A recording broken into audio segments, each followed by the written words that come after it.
So welcome everyone here in the room, welcome everyone participating from home for the entire course, and welcome those of you who are going to be sharing this first evening with us. This is the first time we've ever done that, where we allow people to view the first evening of a retreat. So all the rumors are true.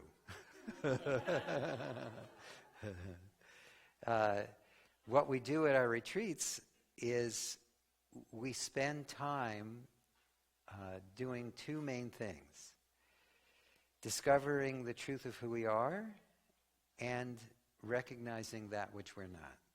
Except it's opposite that which most of us believe.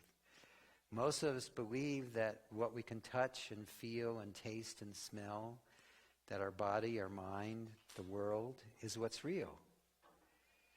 And what isn't real is that sense of presence or awareness, that all of that is appearing in or on. We have it backwards. And so on all our retreats, what we do is we turn that around. Wherever you start out at the beginning of a retreat, you discover that even though you had it backwards, everything is fine, because you can't get it wrong. That beingness or isness or presence that you are has always been here. It was here 100 years before you were born, or before that body was born. It will be here 100 years after that body dies. We forget that. We think we were born. But what we are actually can't be described. But I'll do my best to point. What we are is birthless, deathless, timeless, spaceless. No beginning, no end, and no middle. And on our everyday experience, if you look into your everyday experience, you'll discover that without that sense of beingness, there is no experience. The sense of beingness is the world. The body, the mind, the world are appearing because beingness is here. Yet even beingness is transitory. There's something beyond that. And that something that's beyond really does not translate into words. And so we'll be pointing at that. But if nothing else this week, if you can become more aware of this beingness that is always here and start to notice that the body, mind, world, and beingness are one thing, then things start to change within you. All the problems that seem the worst start to dissolve. All the issues that you think you came here to let go of start to disappear all by themselves. And we do that on every retreat.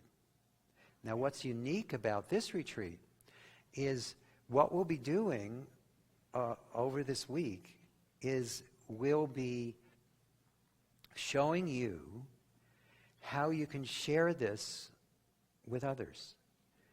I don't mean just talk about it.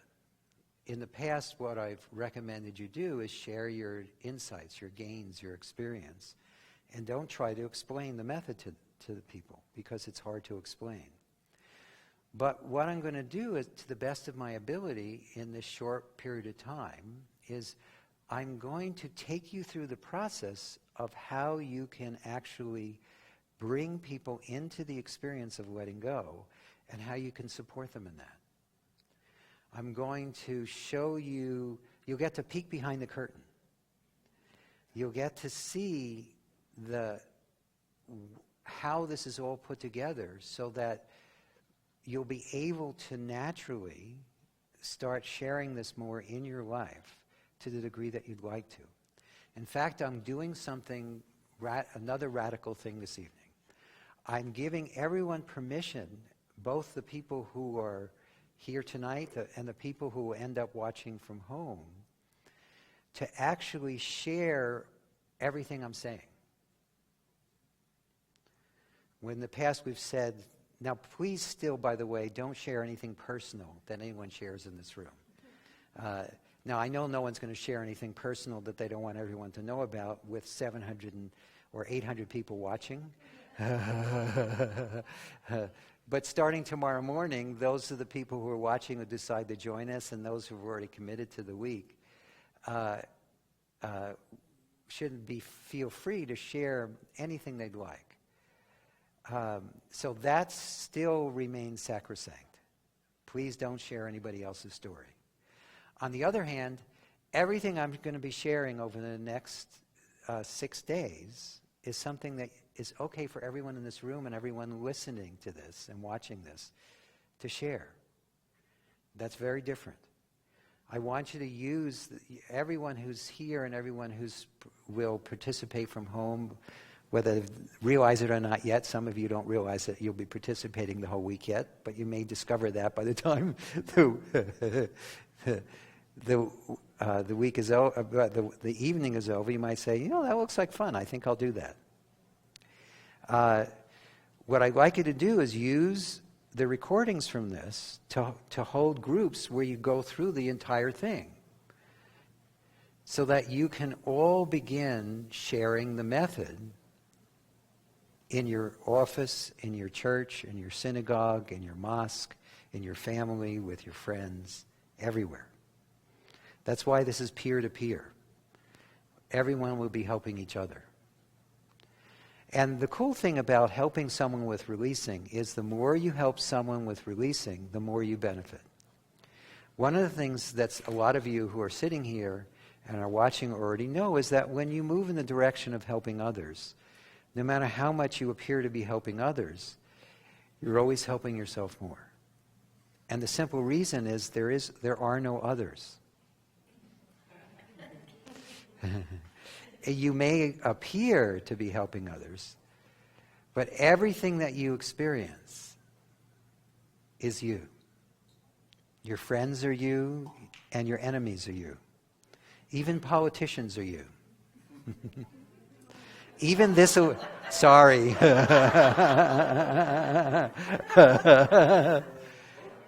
Even this election cycle. Maybe especially. What Lester Levinson, the man who founded the Sedona method, used to say is the leaders of every country reflect the mass consciousness of everyone in the country. So we'll know on November 8th where our mass consciousness is at.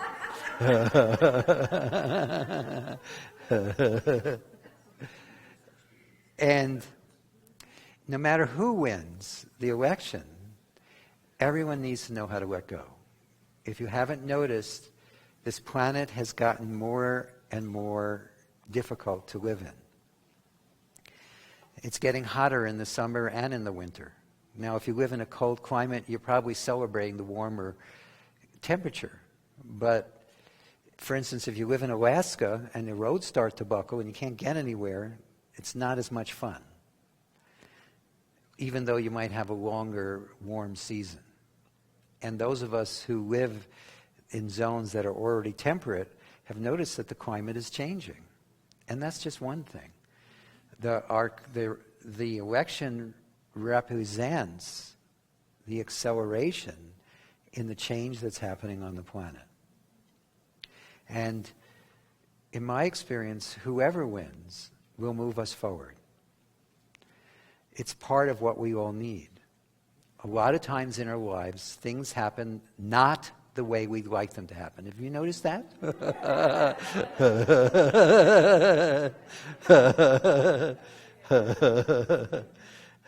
We have what we want, and then the world couldn't care less. And sometimes those things that we were the most upset about or most disappointed in when they were happening, are the things that have the most transformative effect on our body, minds, and our consciousness. Now, am I saying you should go look for trouble? No. Believe me, trouble already finds you.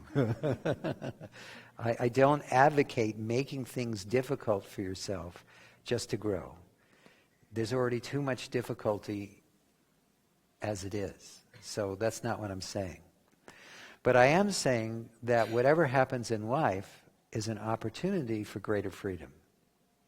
Whatever happens in life is an opportunity for greater freedom. That's part of the reason that Lester was able to achieve the state he achieved as quickly as he did, because he saw every down as an opportunity to go forward.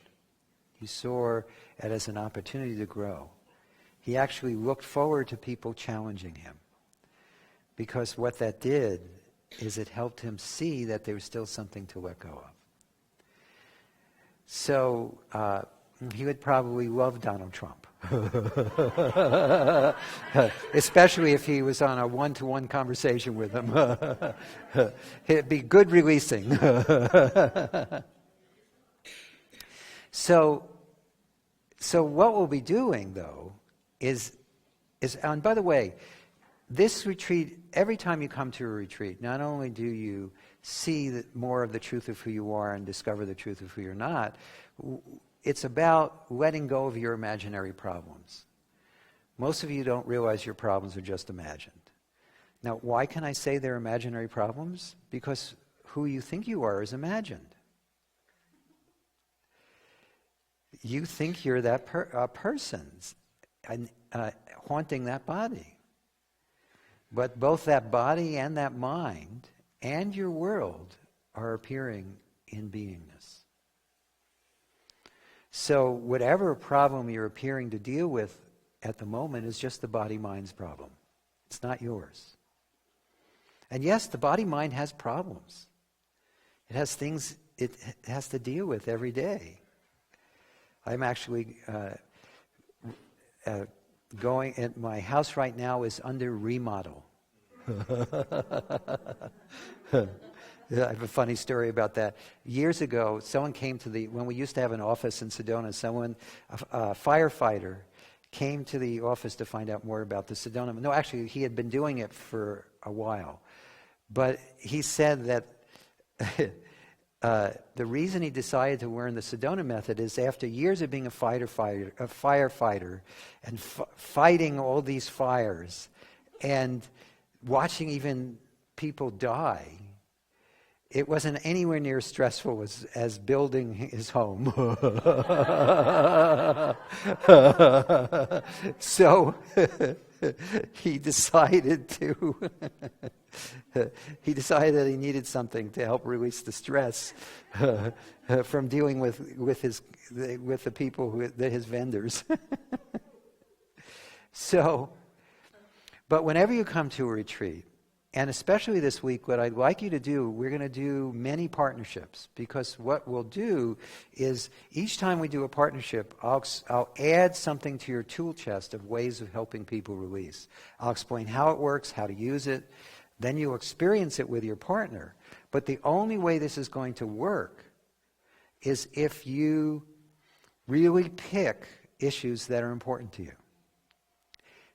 This is not practicing releasing. This is real thing. You and your partner will both choose issues that are important to you. Now, you might work on the same handful of issues the whole week, or you might work on a different one each time. That's completely up to you. And by the way, those of you watching at home, make sure that you have someone you can do this with when we're doing partnerships. Just simply observing this is not going to be helpful to you. Also, those of you watching from home, you don't have to wait to invite others to participate. Since everyone is going to get a copy of this and they can start inviting people to view it and work with them with it, you can start that now. So if you have friends that you want to invite to watch this with you this week, please do.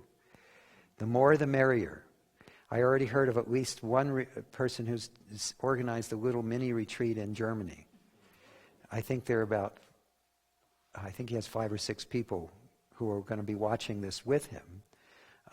And they're all going to work with each other as the retreat unfolds. So you'll be able to work with each other here in the room, and those of you watching at home, make sure you have at least one person that you can be releasing with when we do partnerships. But when we do the partnerships, you'll have an opportunity to work on issues that really mean something to you. And you'll discover from your first-hand experience both how powerful it is to release with someone else and how powerful it is to have them ask you the releasing questions. The reason we do partnerships, at least some partnerships in every retreat, is that when you get yourself out of the way, no matter what you're dealing with, if you get yourself out of the way and you do your best to be there for the other person as best you can when you're asking them the releasing questions, it's incredibly beneficial to you, because whatever your problem is starts to dissolve already, because you're letting go of yourself. You're letting go of what you think is yourself. Again, what most of us believe is ourself is our memories, our experiences, our thoughts, our feelings, our beliefs, our attitudes, our ideas. But none of that belongs to you, because there is no personal you. Your thoughts you may be the only one who hears your thoughts, but they don't belong to you.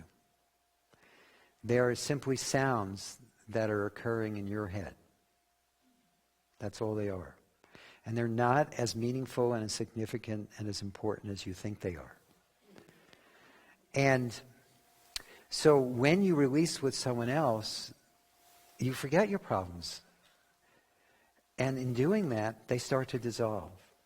If we just did that, I don't mean you have to be releasing with people all the time, but if you just forgot your problems, they would all disappear.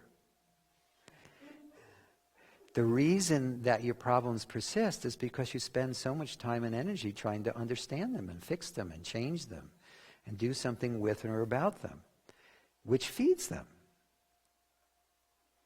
Life is already taking care of itself. It really is. And the more you let go, the more you discover that from your living experience. And plus, what will happen this week and what happens in life is that when you forget what you believe is yourself and your problems, something else is already there. That something else defies description. But it is already that which is looking through those eyes. It is that which sees and hears and feels and tastes and smells. You don't actually do that. There is a changeless witness that is always right here, right now. And it actually doesn't have any senses. The body-mind has senses. But it perceives just the same without the need of any vehicle. And it's not just perceiving through that body-mind or that body-mind. It's perceiving through all beings everywhere, or all beingness everywhere, because there is only one being. And that's called the universe. That's just one being, appearing as many. So, what you'll find is that this week, whether you decide to do any work with anyone else after you leave here, is going to be very powerful because of all the work you'll be doing with everyone else this week. And you'll also find that having different people ask you the releasing questions is also very enlightening, because they'll ask them maybe slightly differently than you would. And because of that, you'll find that it broadens your perspective, your ease, your ability to do the releasing for yourself. So, this is not the format that we usually have in a retreat. Usually you come here just for yourself. with no even interest in sharing this with others. However, in this instance, you're all going to become, to the degree that you choose to be, vehicles for transformation of the planet.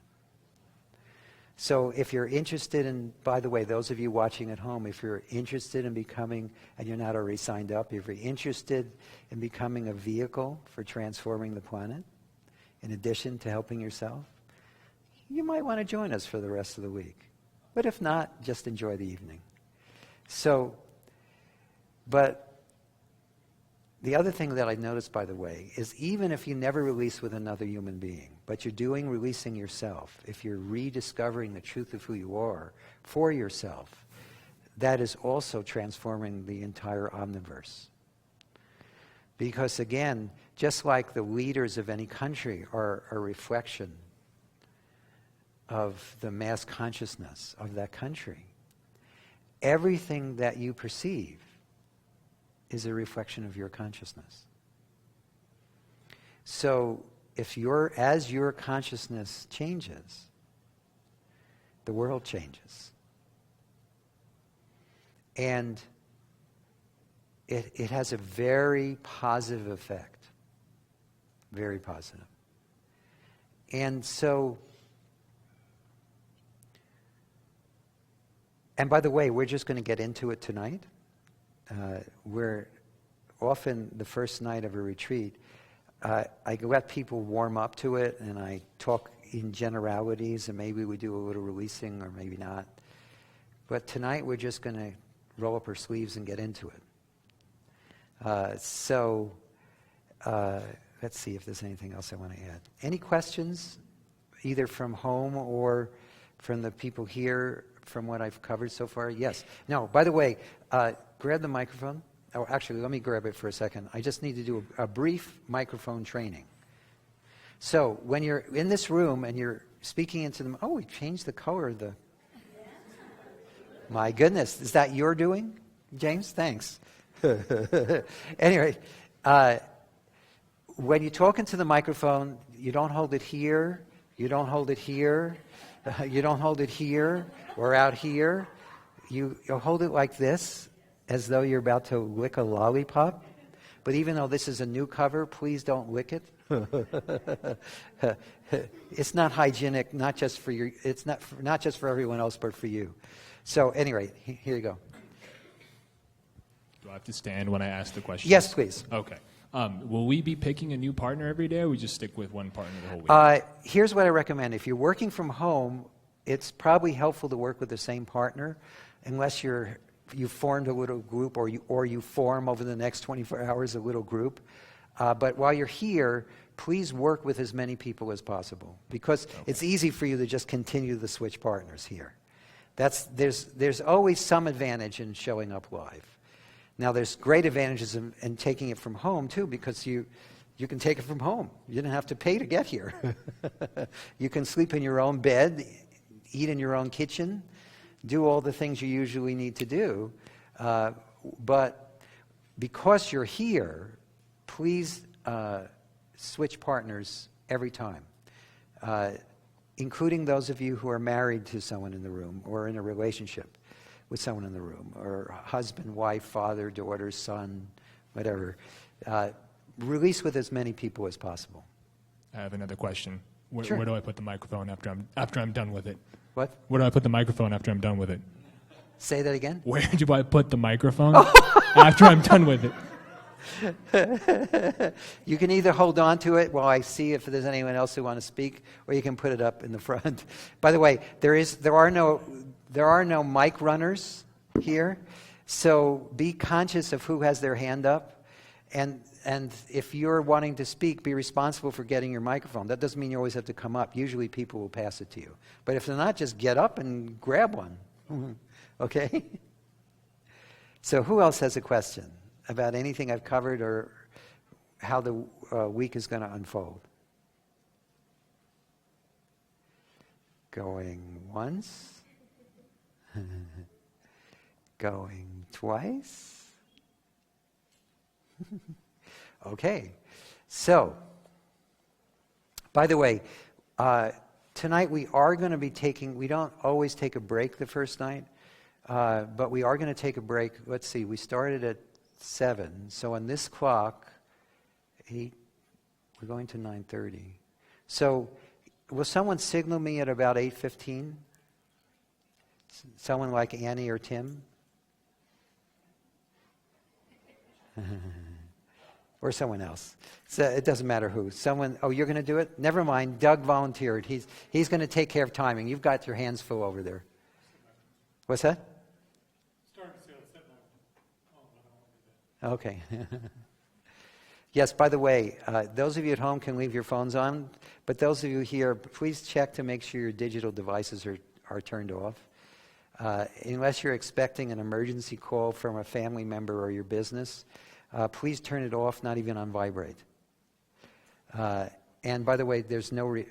Please don't record while the seminar is going on. You're all going to get a copy of it anyway, so you don't need to record any of this. And by the way, it stays in your digital library permanently. And so, as long as we have the access to the internet, which hopefully doesn't go away anytime soon, you'll have access to this material. So,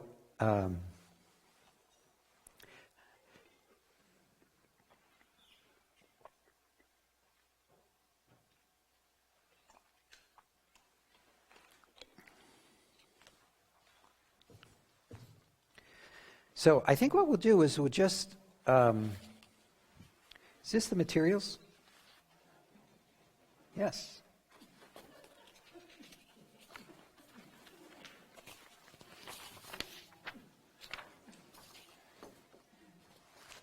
So, let's see if there's anything else I need to cover before we get into the materials. By the way, did everyone remember to bring a copy of the Sedona Method book, like you were instructed? I guess not everyone. Did you bring extra copies of the book? Yeah, so pick up a book. For the beginning part of the course, we'll be doing more from the book. As the course progresses, we'll be working more with the handouts.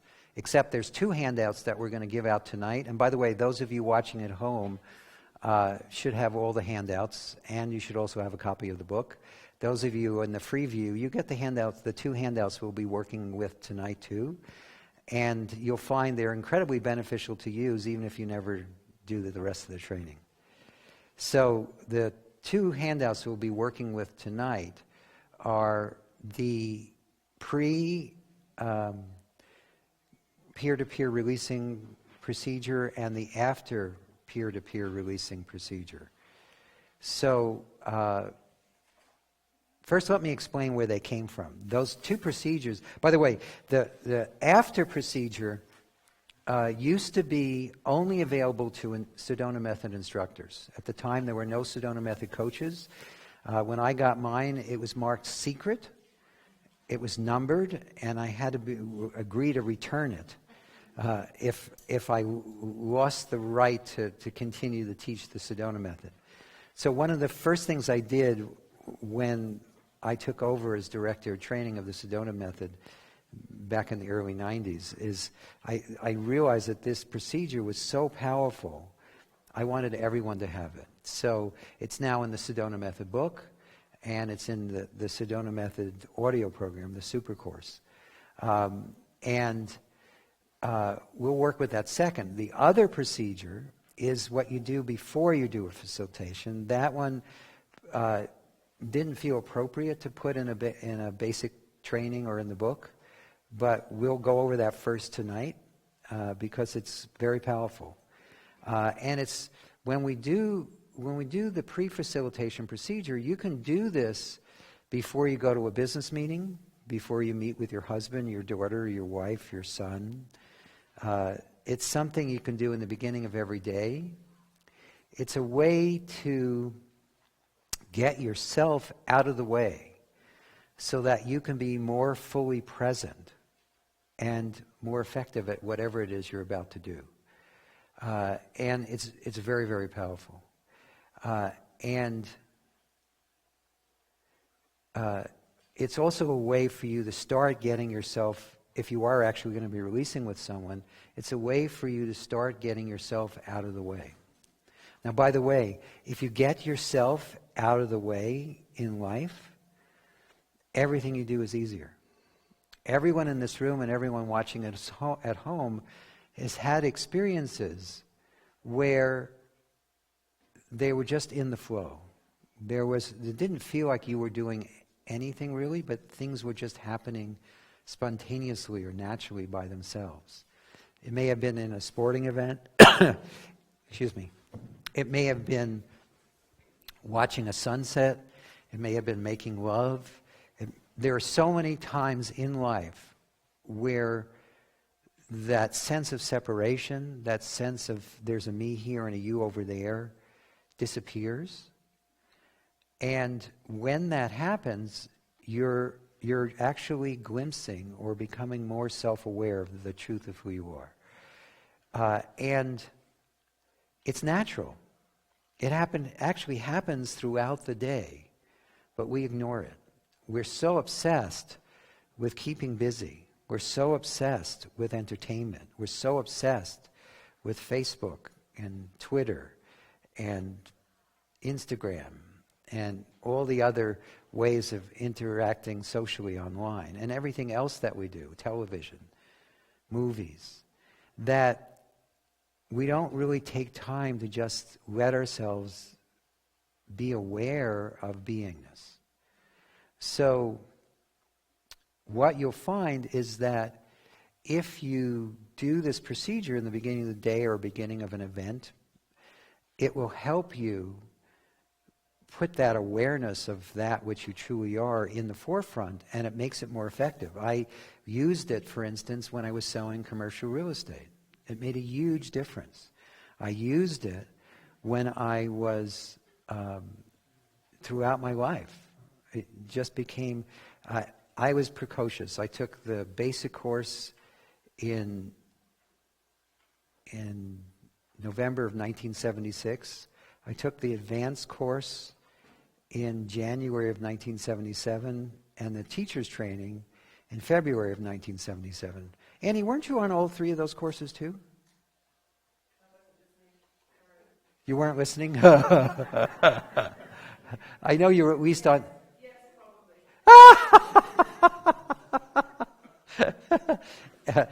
Enrica in the back, who's helping with the people from home, took the course in the course right before me. So we've known each other a long time.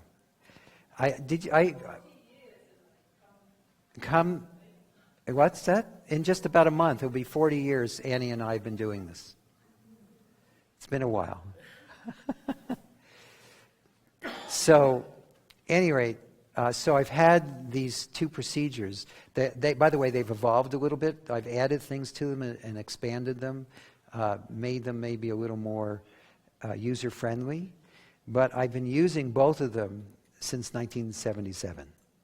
So they're very helpful and very powerful. So why don't you open it up on your screen if you're at home. If you're here, pull out your and if you forgot to bring it with you, they'll raise your hand and they'll hand one out. We're going to start with a How many do you have? Do you have enough for everybody? Yeah. So just... Clear, I can see everyone's paying attention. So just keep your hands up and they'll give you...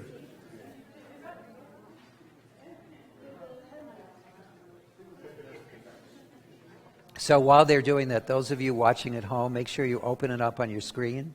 And by the way, I'd like those of you who are just part of the free view to take out your copy on your computer screen too, so you can follow along as we do this.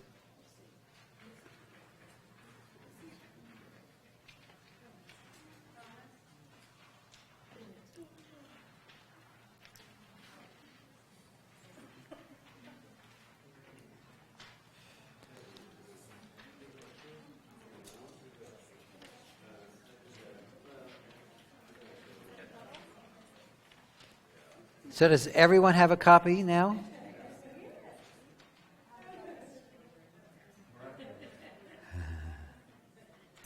So those of you who left your materials in the room, bring them tomorrow. Actually, a lot of people here have been to retreats before, and they assumed that I wouldn't get into any of the meat and potatoes of the course until tomorrow. That's also why some people aren't here. They say, they'll probably just do, hi, how are you, what's going on, welcome here. Not this week. Just so you know, we are going to be moving very quickly this week. I want to cover as much of this material as possible. So the pace of what we cover this week is going to be vastly accelerated of what we do in a regular retreat. Although, obviously, how many people in this room have been to a regular retreat? Let's see. Probably looks like about 90 or 85%. So, as you know, even when we don't go quite as the pace isn't quite as accelerated, it's still powerful. But this is going to be even more powerful, I hope, because we're just going to do it. And by the way, for those handful of you who haven't been to a retreat before, you're fine. Some of you went. When you saw how many hands went, I was like, what have I gotten myself into? It means you're advanced. And those of you at home who've never been to a retreat, this is your first time participating, or those of you who decide to come because you're watching, if you're watching this, it means you have an opportunity to step into something really amazing. So don't worry about the fact that you've never been to one of our retreats before. It wasn't a requirement. Those of you who've been here before may find it helpful, but it certainly wasn't a requirement. So at any rate, let's go. Annie, are there any questions from home yet? No? Okay.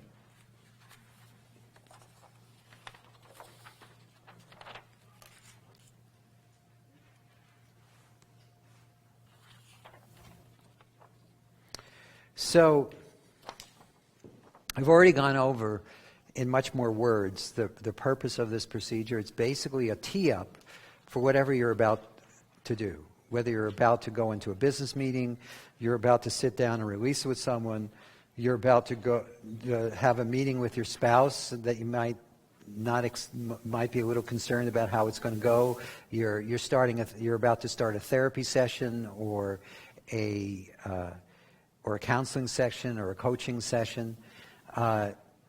Any of those situations, is an appropriate time to use this procedure. Or you could start every day with it. So it's very helpful. Where was I 20 years ago? Probably in a training room like this.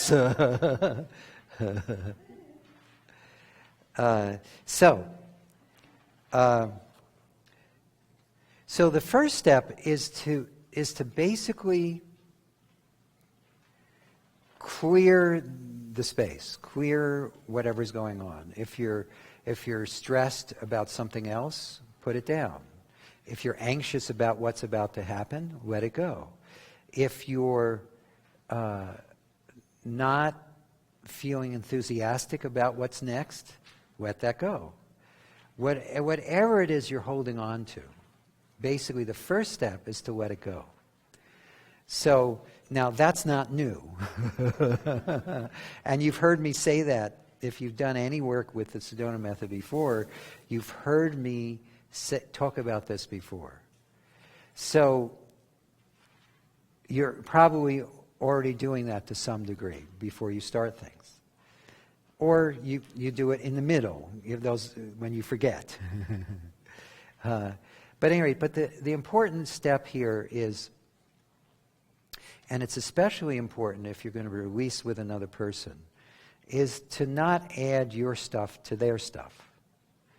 The more you can get yourself out of the way, the more effective you'll be at helping someone else release. And the more benefit you'll get from asking them the questions. Because the more present you are, the more you show up with another human being, it has an amazing transformative effect on your consciousness. So the way to really facilitate that is to get yourself out of the way. And in order to do that, all the tools of the Sedona method are useful for that. So just basically use your favorite releasing technique that you know from the book or from the course or from all our other courses. Just use one of your favorites and do some releasing. And you can also do the after facilitation procedure, which we'll cover a little later, as well. As a way, if you know you're going to be meeting with a specific person to release with them, you have a releasing partner that you're going to be calling, or they're calling you. You're about to do a therapy session or a coaching session or a counseling session. You can, if you've met the person before, you can do the after facilitation procedure, which we'll cover in a little while. You can do that before you. You can do that now before you meet with them again, so that you're not carrying around any excess baggage. And I'll talk more about that when we cover that part. And then, if that naturally what happens when you let go, when you release, is you feel more centered, you feel more focused, you feel more present, you feel more here. But what you can also do after you've done the releasing is just put your attention on awareness or beingness or isness. When you simply put your attention on that, as opposed to, now, does this mean you have to shut your mind up? No. In fact, the more you try to shut your mind up, the noisier it gets. All of you have probably experienced that. This is not about trying to force your mind to be quiet. But it's about paying attention to what's in between the thoughts, what's present in this experience, what the essence of this experience, no matter what the experience is, whether it's amazingly wonderful or incredibly traumatic. There's something that's changelessly there that because it's always here, it's always now, unchangingly, we tend to ignore it. We tend to not put our attention on it. So just switching your focus, even for a fraction of a second, changes everything. It really changes the dynamic of what you're experiencing by giving attention to that which is real as opposed to that which is unreal. So spend a few moments doing that. Just letting yourself actually focus on awareness, presence, beingness. And by the way, in doing that, anything that wasn't released while you were doing the releasing, that was the first step, starts to release all by itself. The more you just are aware of awareness, the more everything else dissolves. And the other thing you'll find is you may even find yourself naturally switching perspectives. Most of us, when we are living life, even when we're focusing, for instance, on beingness, there's still two. There's still this illusion of a me who's paying attention to that which never changes. But as you do this, from time to time, you find your perspective will switch. And instead of you paying attention to beingness or awareness, awareness is aware of what you used to think you were. The whole thing turns around. And many of you in this room and many of you watching from home have had that experience. And if that happens, just enjoy it. And not if, when that happens, just enjoy it. And by the way, that switch, both the switch of paying more attention and becoming more focused in or on or as beingness. I guess that's another way of saying it. You can start by focusing on beingness, and then allow yourself to focus as beingness. That shifts things. So I would also, by the way, recommend you go to that step in this procedure whenever you think of it throughout the day. The more you do that, the more it becomes reflexive, the more natural it becomes. The more you'll find yourself doing that with ease. So, and step 3 is, actually it's a continuation. Step 3 is, if you're struggling with that or you just want to take it deeper, do a little work with the 5th way. Now, just a reminder, the 5th way is focusing on just 2 things. It's the same thing we focus on when we're at a retreat. You're focusing on the absence of a separate individual, and you're focusing on the presence of that awareness or beingness that you are. And there are techniques that make up the 5th way that you'll be getting a handout about tomorrow. For those of you not familiar with it, tomorrow we'll be giving you a detailed handout. Actually, if you've already signed up for the course, you already have it. I don't know how many of you have read it, but you already have it. And if you have it in your room, please bring it. But one of the things you can do, for instance, is just ask yourself a question like, am I? Not who am I or what am I, just simply, am I? Or you can use a traditional self-inquiry question like, what am I?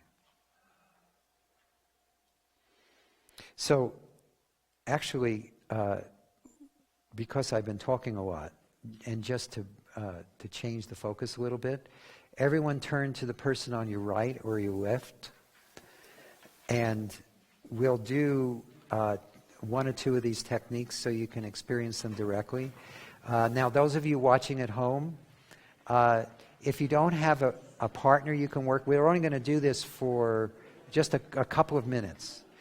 But those of you watching at home, just simply close your eyes. Please don't start. Just give me a second so I can talk to the other people participating. So, what you can do, actually, I'll get them set up and then I'll talk to you. So just wait a second. I'll explain it. I'll explain myself. I'll explain it. So the first thing you do is just focus on your partner, and just you'll ask them the question, are you? Not what are you, just are you? And however they respond, just follow up with, and could you allow that to be enough? And then just switch back and forth. So you ask your partner, are you? And however they respond, and you'll say, and could you allow that to be enough? Then they'll ask you, you'll ask them, they'll ask you, you'll ask them, they'll ask you, you'll ask them. And you keep doing that until I say time. So those of you go ahead, begin. So you can, those of you at home, if you don't have a partner, you can just ask yourself this. You can ask yourself, am I? And could you allow that to be enough? And actually, oh, you don't have a partner? There are 3 people back there who make great partners. So anyway, or if you want, I'll just ask you the questions for a minute. So in this moment, just simply focus on this. Are you? Just are you?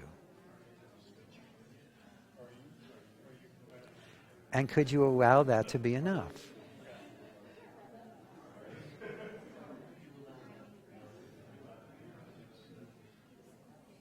Are you? And could you allow that to be enough?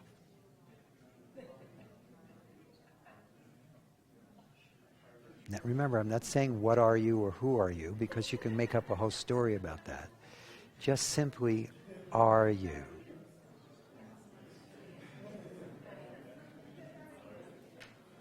And could you allow that to be enough?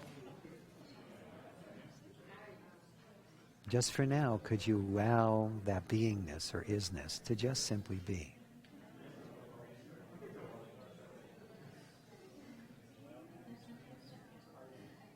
Are you?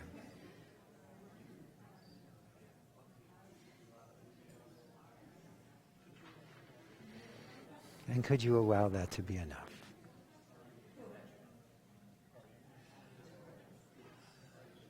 Okay, now close your eyes and just continue to do this with yourself. Now, if you're in a room, those of you who are smart enough to already organize a little mini retreat around this, you can continue doing this with the people in the room. We're only going to do this for another minute or two, but if you'd like to keep going that way, or you can simply just close your eyes and you can say, am I? And can I allow that to be enough? Am I? And could I allow that to be enough? Okay? Good.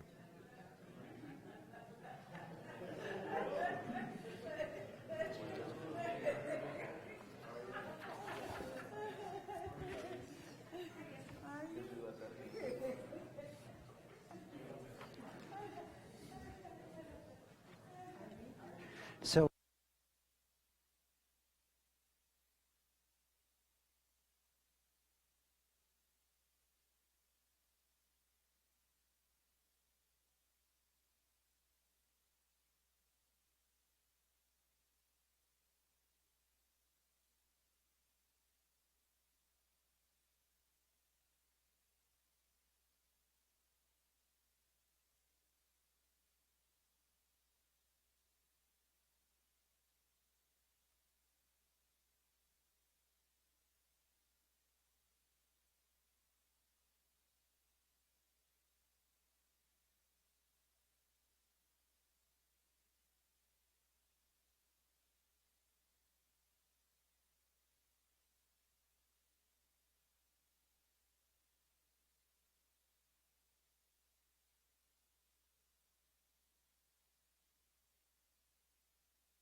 okay, great. So thank your partner and go back to your seat.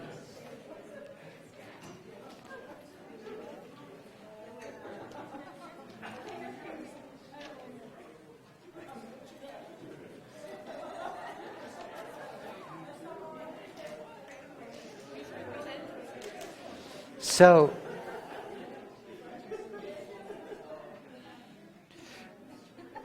what did you notice when we did that? Yes. Remember, you're in charge of getting your own mic. Oh, yeah. Here.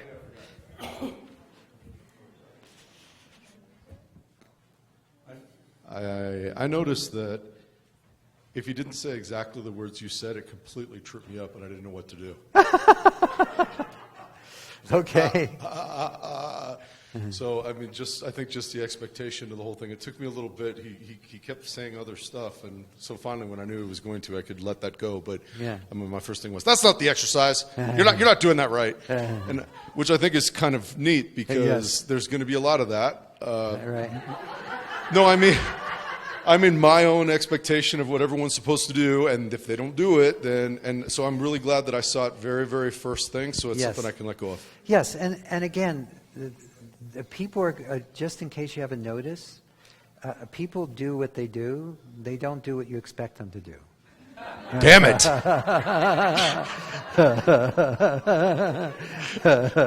I know it's really weird. It's just the way life is. I know. And by the way, one of the beautiful things about releasing in general, but as you start to move in the direction, you can sit down.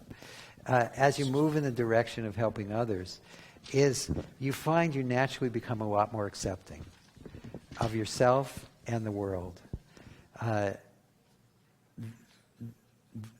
What I find after 40 years of doing this, or just about 40 years of doing this, is there's very little in the world that I don't spontaneously feel acceptance for naturally. Honestly, I've been having to work a little on Donald Trump. There's not always natural acceptance of how he is. But in general, all the work I've done on myself, just for working on myself, and all the work I've done with others, has led this body-mind into a place where acceptance is the norm. And it's really wonderful. And so that's part of the invitation of moving in this direction of helping others.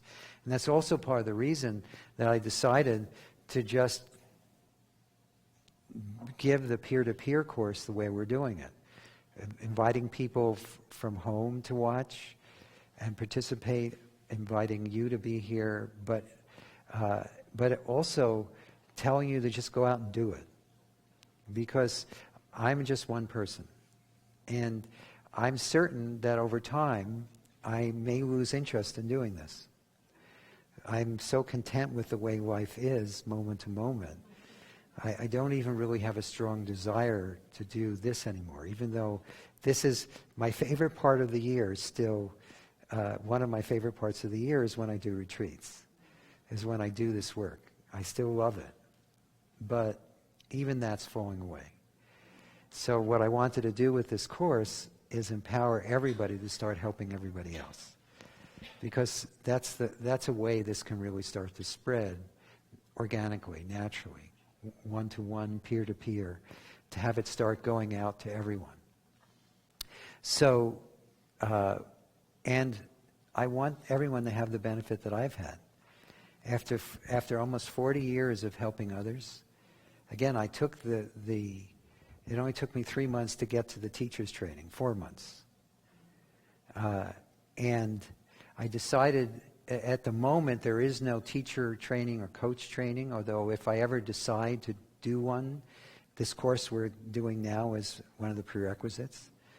There isn't that track because, for several reasons. One, I just follow my intuition, and my intuition has been saying it's not correct. Probably because I was supposed to do this. But there may be other reasons too. Intuition is not always reasonable. So, in case you haven't noticed that, and it can be difficult to explain because when you're getting an intuitive call, there may be absolutely no reason why you're getting that intuitive call. But the other thing that I've learned is as you do this work with others, you'll find that your own intuitive knowingness gets clearer and clearer and clearer and clearer. So I've learned to trust it. It took me a while, but I've learned to trust it. And one of the ways that my intuitive knowingness, or it's not my intuitive knowingness, but intuitive knowingness has become more available to this body-mind mechanism, is because I've been doing this not just with myself, but doing this with others for almost 40 years. You'll find that you're naturally, one of the things as you work with someone else is you find that you become them. Not in a creepy way. In a fun way. You discover that there is no you and no them. There is only one. And that opens the door to intuition and many other things as well. So, anyone else wanted to share from that? Yes. You want to give her the microphone? I noticed that my mind got very quiet, very still, and very peaceful. Uh-huh. Now, it could be because I got up at 5:30 this morning, and my brain is half asleep. I've been that. But I didn't even, it was no thoughts. I mean, it was right. it was a wonderful, I just went with the flow, and it was a wonderful feeling. Great, great. So, the purpose of this procedure is for you to start everything that you decide to from that no thought place. That's where everything starts anyway, but if you're aware of that, it really transforms your life.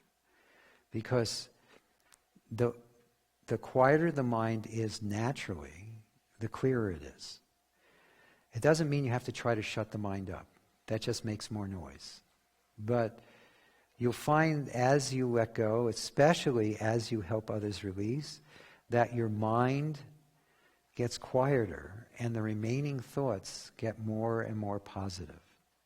You start to see positive outcomes for yourself and everyone else. You start to see everyone you meet is already perfect, including the people who are coming to you to release. And I'll talk more of that and how to develop that throughout the week, because it's a natural outcome of doing this work, reaching out to help others. You'll find that the way to do that is not only to be in that thought-free state, but you just, Lester used to say, see the perfection where the seeming imperfection seems to be. That's a very long sentence. And to simplify it, it's just basically, as you release with people, as you see, no matter how they start out, no matter how lost they are in a story, no matter how struggling they are, and you see that just these few simple questions you ask them helps them to rediscover the truth of who they are and to drop whatever suffering they're experiencing, that strengthens your ability to use releasing. And it also just moves you forward. And doesn't just help them, it moves you forward. And we'll talk this week about how to work to develop that. So, let's continue with the procedure. So the last step is kind of the icing on the cake. And the last step is, what you do is, most of you have phrases or things that you've heard, maybe from a teacher, maybe from a spiritual book, maybe something you just heard in your mind at one point that just really struck you.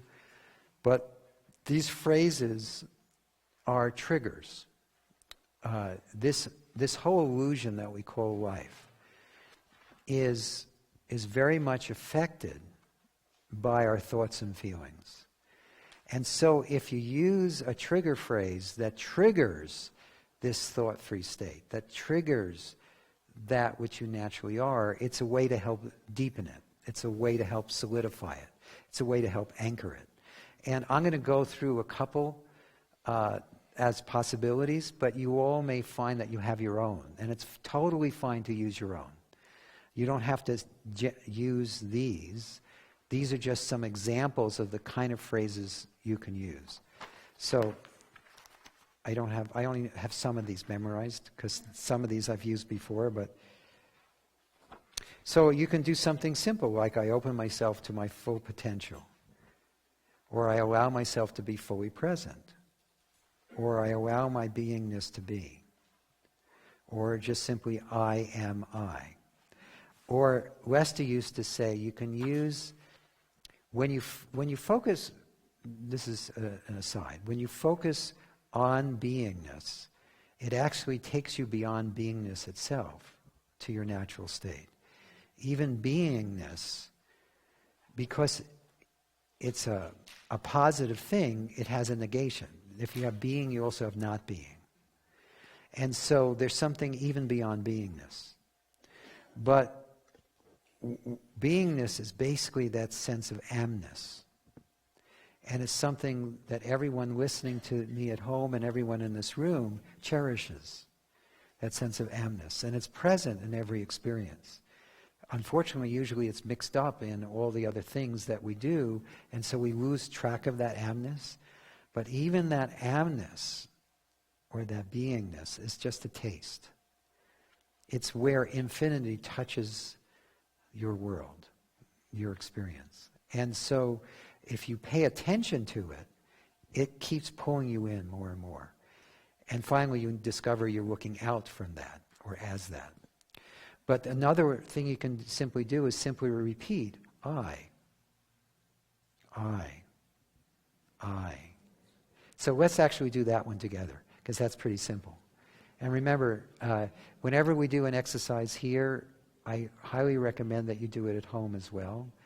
So if you're by yourself or in a group, you can be repeating this out loud.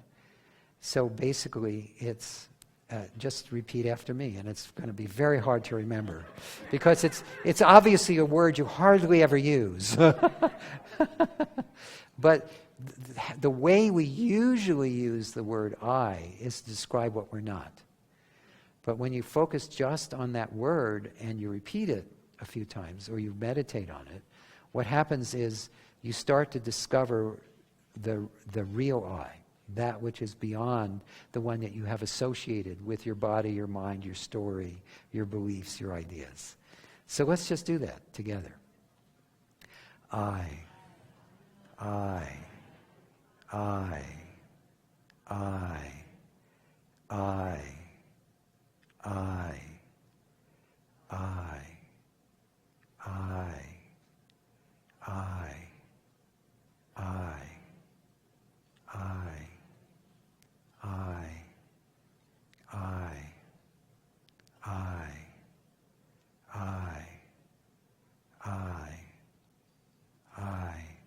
Okay, now we'll be quiet for a moment. Now just do that. Close your eyes if you still have them open. And just do that silently to yourself. We'll do that for 60 seconds. Just keep repeating, I. And as you're doing that, see if you can really get into the essence of what that sound is pointing at.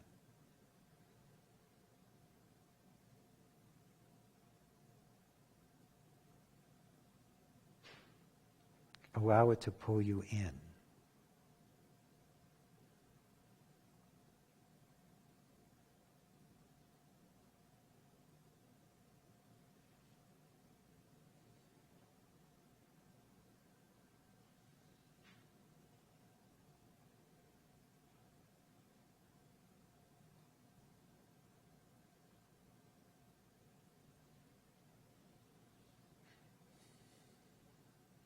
Okay, good.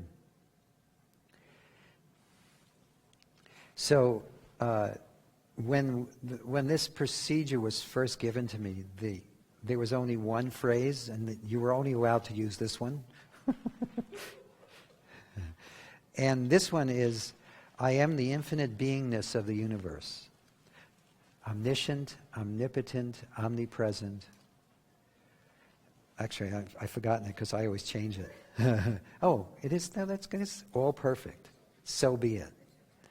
It is not in my ego sense, but in beingness I am.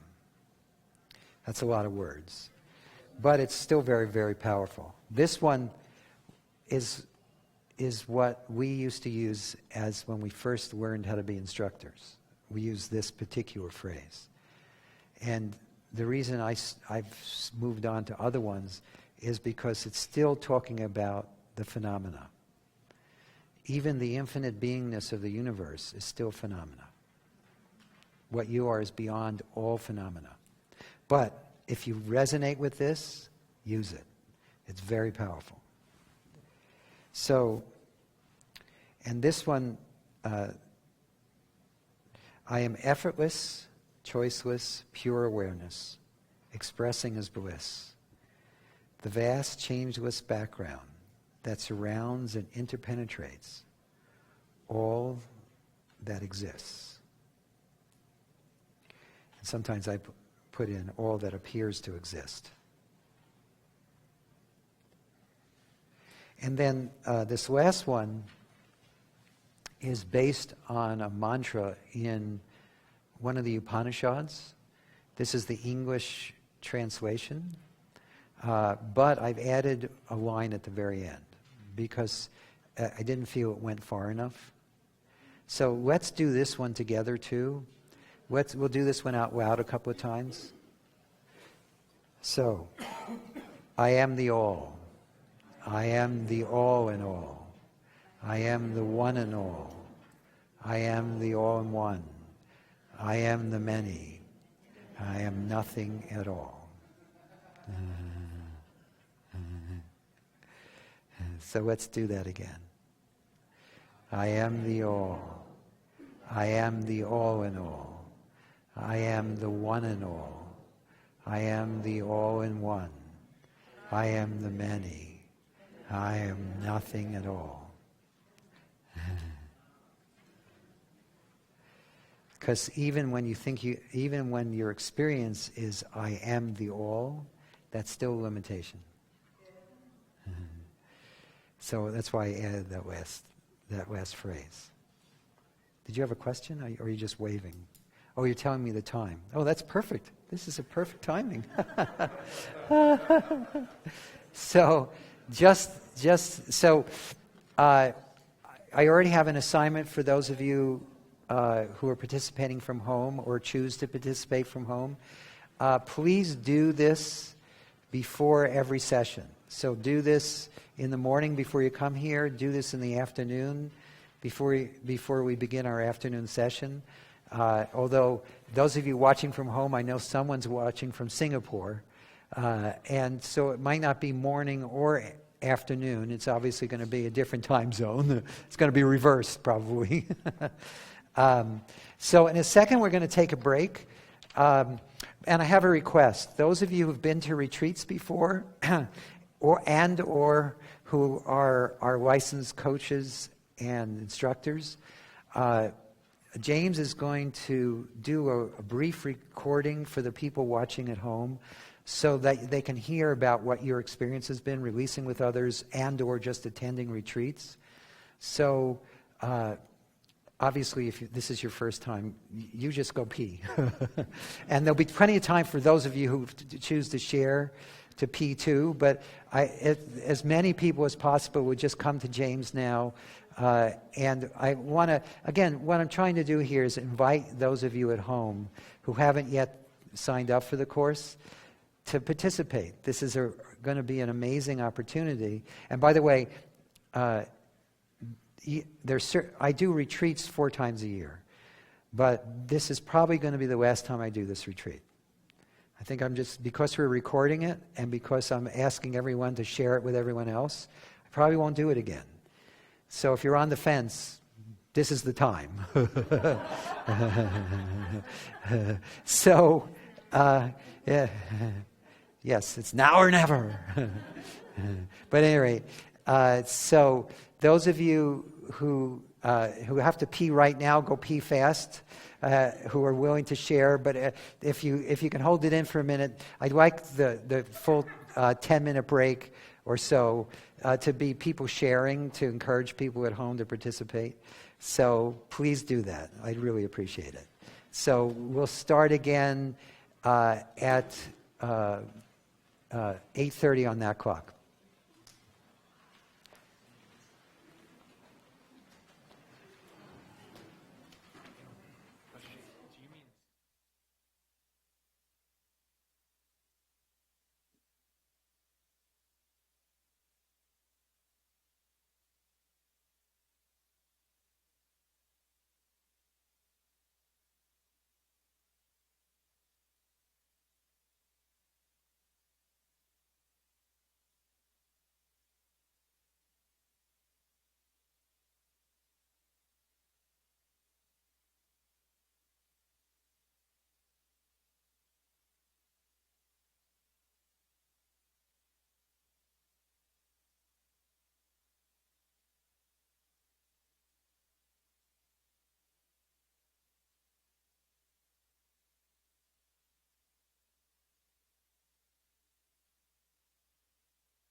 Shall I say my name too? Yeah.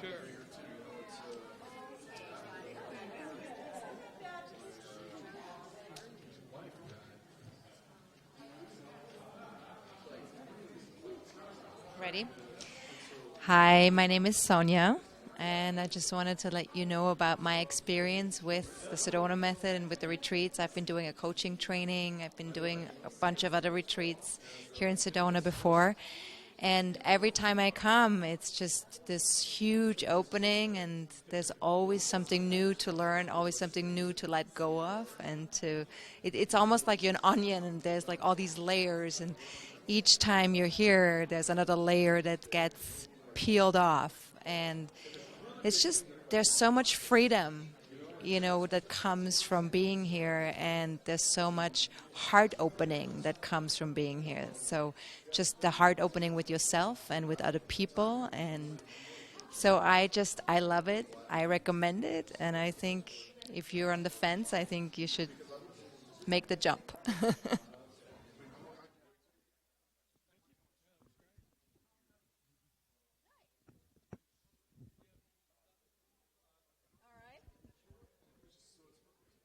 Now, do I say my full name or not? Okay, all right.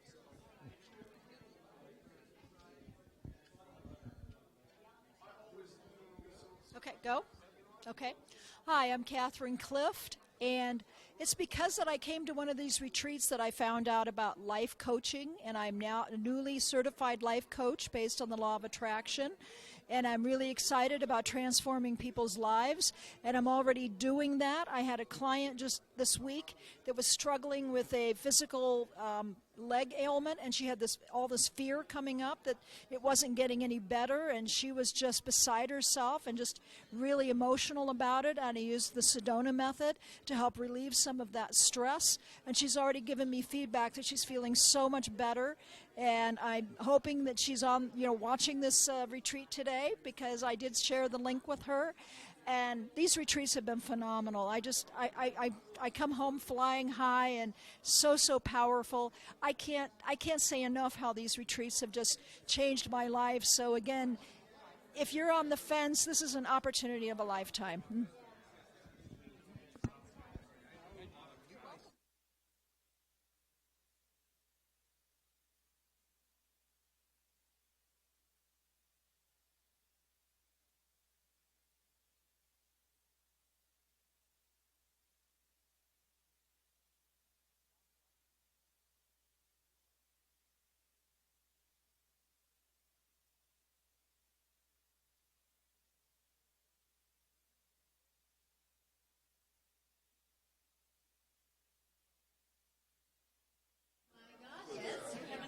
Hi, I'm Julia. I've been doing the Sedona method for about 7 years. It's been, by far, of all the self-help stuff I've done, the most powerful, work I've ever done. So amazing. Too many gains to share. I don't know where to begin. I think I want to start with one of the more recent ones. There's just too many, but this I like because I got a photo to share. Okay, so a few weeks ago, I was up in Bishop, California with my family, and I should preface this by stating that I had arachnophobia my entire life. A photo of a spider would terrify me.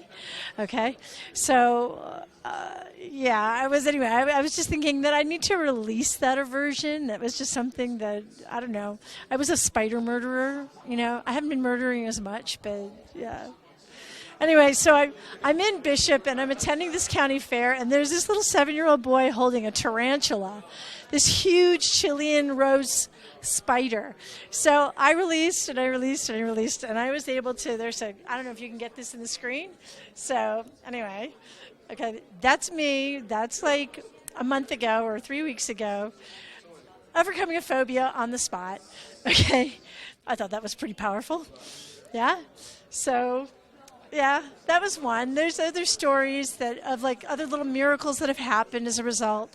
Like, I don't know, my kid and I, we were attracting school closures. We had experienced 4 school closures, and most people don't experience one. And so I helped him release on that, and then I was able to release myself on that. And then we just allowed ourselves to experience having already found the most amazing school and being so happy about it.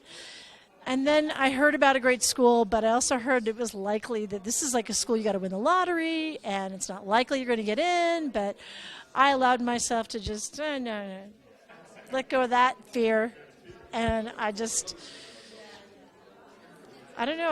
I'd let that go, and then a few days later, I went to that school, and they told us that we got in. There was one space available for my child. So I don't know. I can go on and on, but there's other people who have stories to share. So if you're even thinking about this, just do it. I mean, it's the best thing I've ever done. I can't recommend it enough.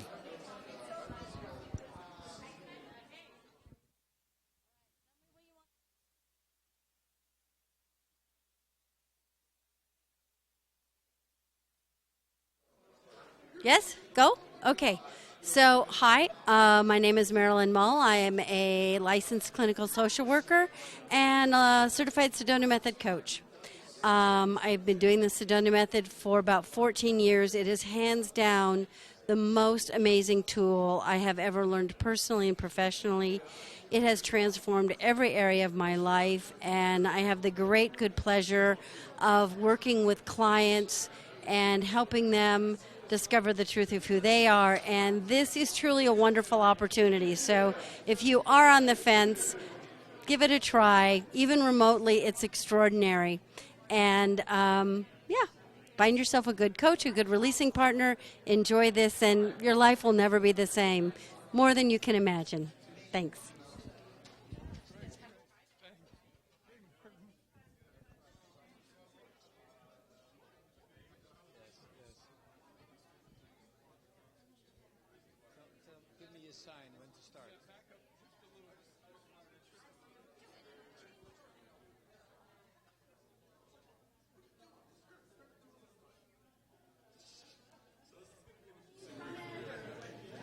Hi, my name is Martin Klotten. I'm a physician from the Netherlands, and I've been practicing the Sedona method for about 10 years. And for those of you who are on the fence, my advice is very short. Just do it. The benefits are enormous, and I love it. It makes my work a lot lighter, and my patients report to me again and again how much it does for them. So please join us.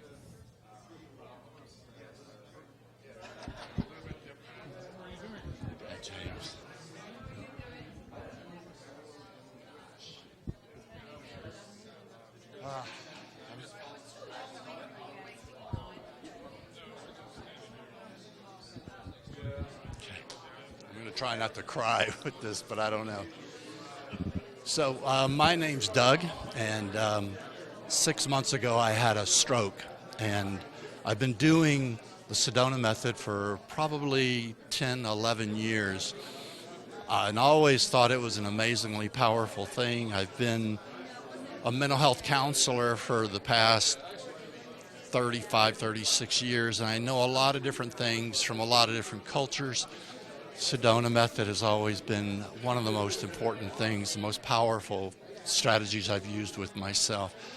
But after a stroke, when you're wondering whether you're going to live or die, and I really didn't know, what I found was that all my preconceptions and what I thought would work, what other people thought would work, people coming in and telling me to be positive, telling me everything was going to be fine, all of the things people do, the one thing that consistently worked for me was the Sedona method, releasing, because you get scared. So let me tell you from first-hand experience, there can come a time in your life where it can literally feel like it saves your life, and why not do it?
Can you hear me now?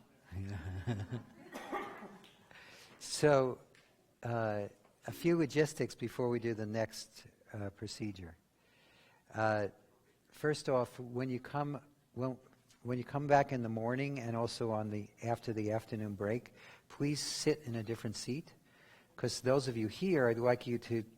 There are two purposes in that. One is seeing this from a different perspective.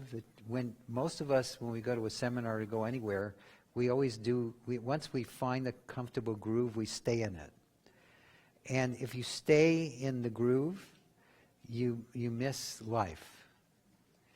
So in the little way, just simply taking a different seat every time you come back is a way to start breaking that habit.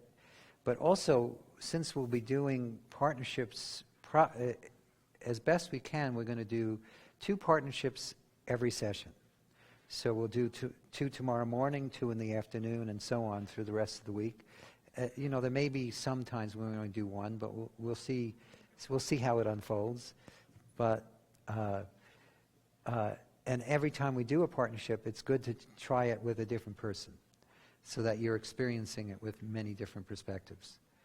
2 is, for the length of the course, please refrain from using drugs or alcohol.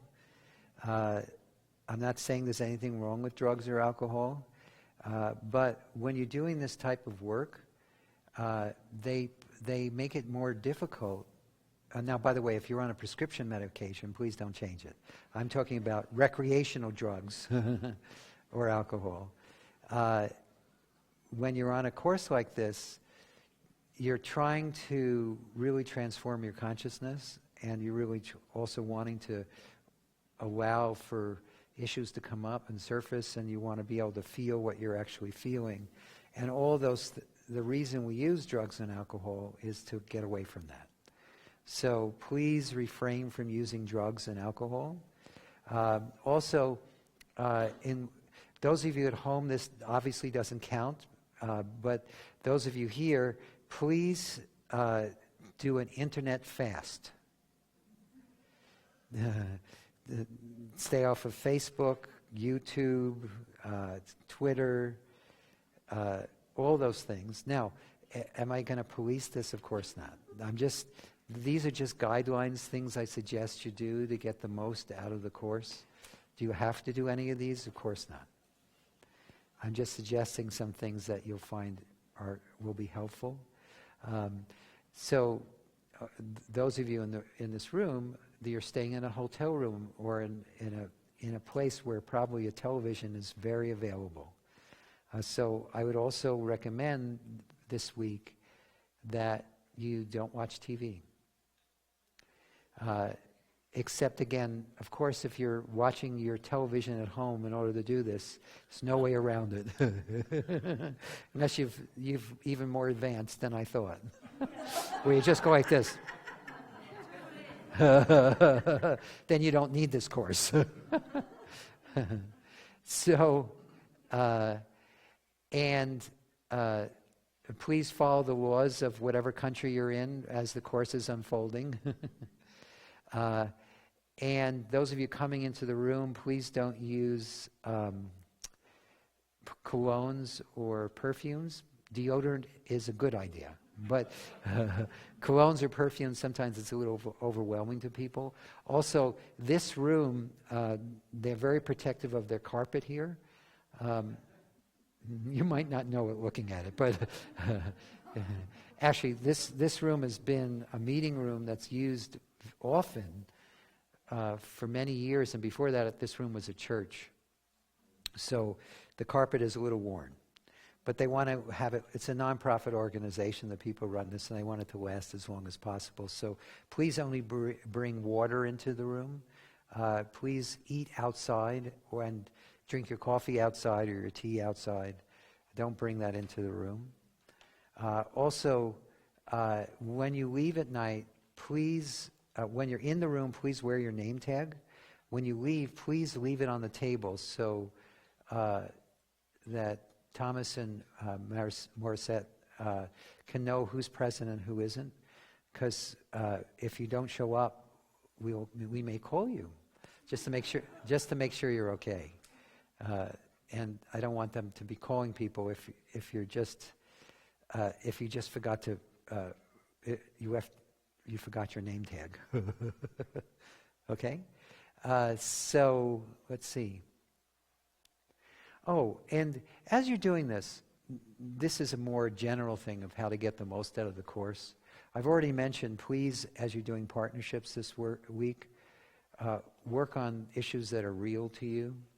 But the other thing I'd recommend you do this week is be open throughout the day and the night to just simply be that which you are. And there are things you can do to support that. One is to nurture yourself physically and emotionally. You're going to be working hard while we're in sessions, and I will be giving you assignments every night. So there'll be plenty to do, but still make time for maybe a hot bath, or definitely make time for a hike. Sedona is one of the best places to hike on the planet. I can walk to 4 or 5 wonderful hiking trails right from my house. And my wife and I, weather permitting, go on a hike every day. Because it's fun, it's a beautiful place to do it, and it'd be a shame for you to miss out while you're here. So get out, hike, do things, if you can get a massage therapist to be prompt and be available before or after the course, do a massage, do things physically that really support you. The other thing I would recommend you do is just love yourself this week. Honor yourself. Be kind to yourself. Now, by the way, of course, this is a good thing to do all the time, but just deciding to do that from now on might be a little bit of a stretch. So do your best to just simply do that to the best of your ability this week. Allow yourself to nurture yourself, love yourself, care for yourself, be kind to yourself. And I mean self with a little s, in other words, your body, mind, and as though it needs that, which it doesn't, but still feel the love that you do for the self, the one.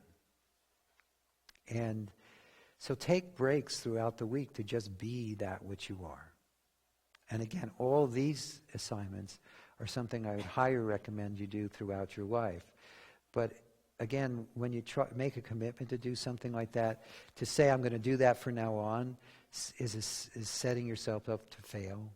So you can pick an hour a day or 1 minute a day where you're going to be kind to yourself and love yourself and nurture yourself and support yourself. You can start with just a minute. And that's true this week too. Yes, you had a question?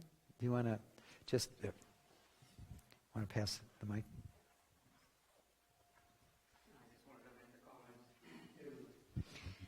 The comment that you made about nurturing yourself. Today happens to be the so-called International Day of Nonviolence. In other words, this is today is the birthday of M.K. Gandhi. It is. Yes. Oh, how wonderful! And that's it's also the beginning of Rosh Hashanah, the Jewish New Year's. Right. And it's also the what's that? It's the Islamic New Year. Wow, they're in harmony this year? I guess, yeah. Very interesting. It's also beginning of the 9 days, I think it may have started yesterday, of the Divine Mother in India. Did it start yesterday? Yes. Yesterday. It's the Navaratri, yes. Say that again? Navaratri. Navaratri. Yes. But I just wanted to, make the point that, in my own personal sort of, experience with the method and so on, the more I am kind to this body-mind, the more I get out of releasing. Yes. Just having that loving kindness. So I just wanted to share that, and it just so happens that today is the birthday of one of the master releasers. Gandhi. That's right. Right. Yeah, when he was shot, the first thing that came out of his mouth was, "Please let go of the guy who shot me." Yes. Right. So, yeah, he was certainly somebody who had realized the truth of who he was, yes. and just wanted to share that here with the Well, group. thank you. Thank you very Thank you. I think it's really interesting that it's the 9 days of Divine Mother. It's both the Jewish and the Muslim New Year, and it's the birthday of Gandhi. I don't know how often all those coincide. Well, that's what I'm saying. That we're starting on this on a very auspicious day, which was not planned. Well, maybe it was, but I certainly didn't plan it. But then again, I don't plan much. And then when I do plan, God laughs anyway. So anyway, I think that's awesome. Thanks for bringing that up. Again, it is really my sincere wish that this is the beginning of something wonderful. I really would like you to view this week as a way to empower yourself, whether you're doing it from home or from here, to start really sharing this with other people. Roll your sleeves up and start doing it with those you care about and those who are interested, so that this can really start getting out to the world. And encourage the people who come to your sessions when you do this to do exactly the same thing.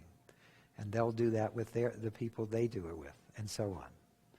Hopefully it will start to spread.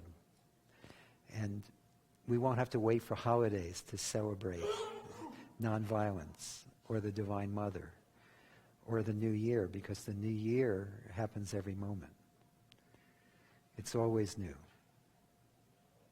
It's always perfect. So thanks for sharing that. Good. So let me see if there are any other logistics.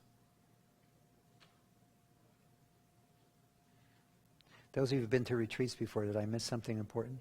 Is there going to be any evening? You'll have evening assignments. We're not going to have evening sessions because you'll know, but I'll be giving assignments for the evenings.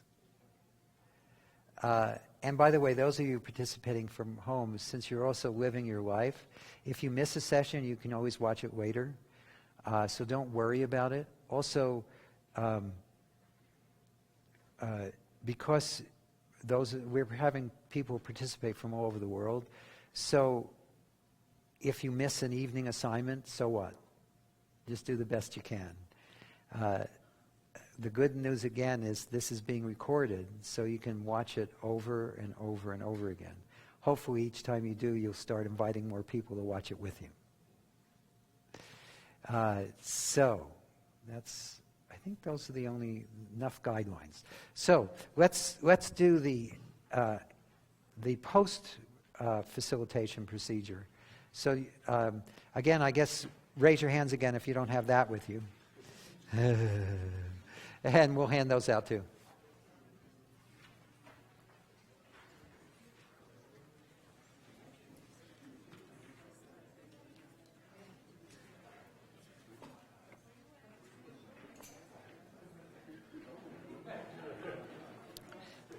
And those of you at home, why don't you open that up on your screen if you haven't printed it out, because we're going to go over that now too. So keep your hands up until you get one.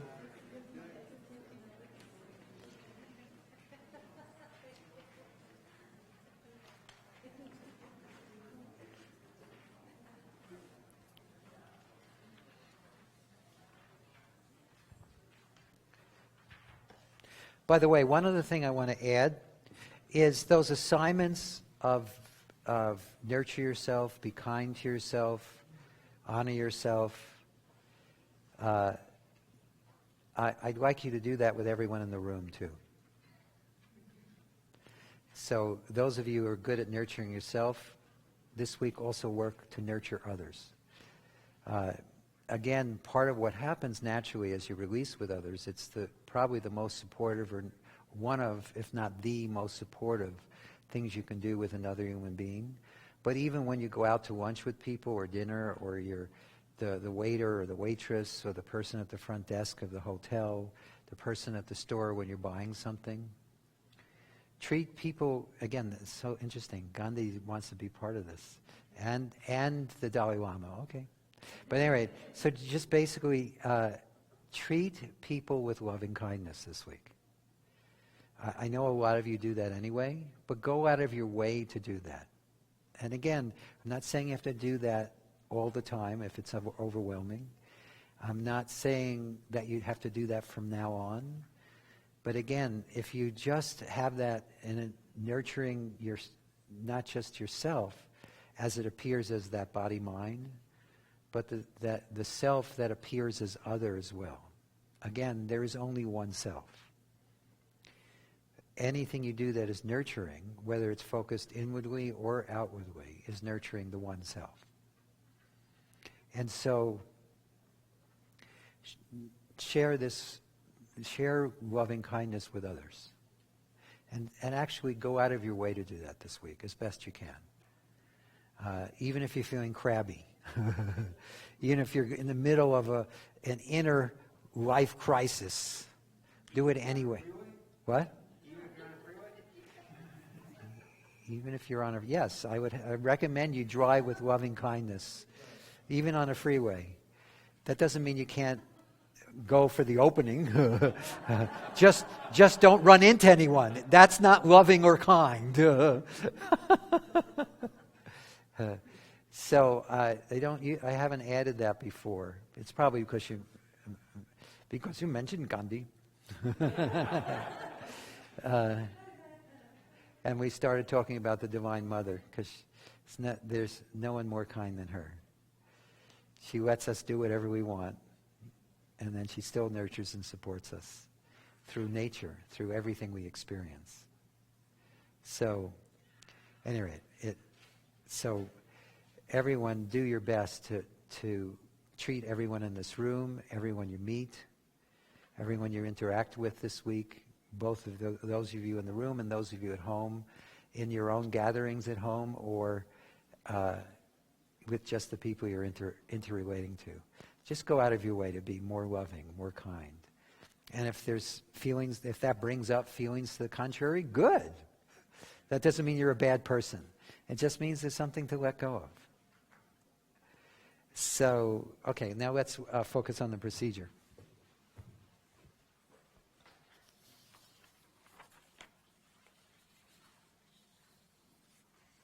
So, this procedure, again, I mentioned earlier, is one of those procedures that was numbered and stamped secret. This one I decided needed to be available to everyone. So it's in the Sedona Method book. It's also on the Super Course, the audio program, and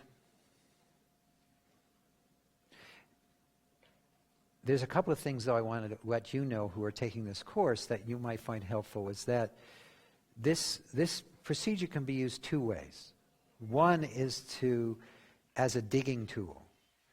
I used this, for instance, on my mother for literally hours at a time, for days on end, until something just opened in me, and it really totally transformed our relationship. But it also totally transformed how I experienced my whole emotional life.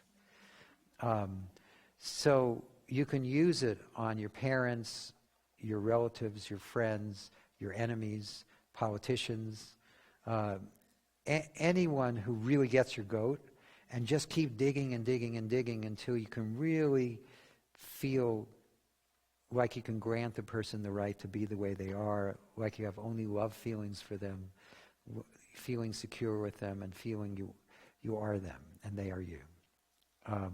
So that's one way to use the procedure, but another way to use this procedure is to really actually clean up. And if you have that as your intent, then you can go through it much more quickly and still achieve the exact same result. So one, you're just trying to pull up more and more, but the other one, you're actually just trying to get to a place of inner completion. And the way you do that is by there are a series of questions, and I'll use just control as an example as I describe it. By the way, I'm going to describe it, and then I'm going to take us through the procedure as a group release, so we can all do it together. And then I'm going to describe the second way of doing it, which is a more fifth way of doing it. And then I'll do the same thing with that. So the completion questions in the series, so the first question is, did this person try to control you? Now, by the way, when I first started doing the procedure, and Annie and Tim's did, when they first worked with it, those were the only questions. There were no follow-up questions like, could you let go of wanting to control them back? Could you let go of wanting to be controlled? Just that question, did this person try to control me? If you just do this and stay open inside, what you'll find is that there can be a spontaneous release. And as you keep letting go, what happens is you might start feeling, yes, they really tried to control me. And then after a few releases, the answer might be, well, no.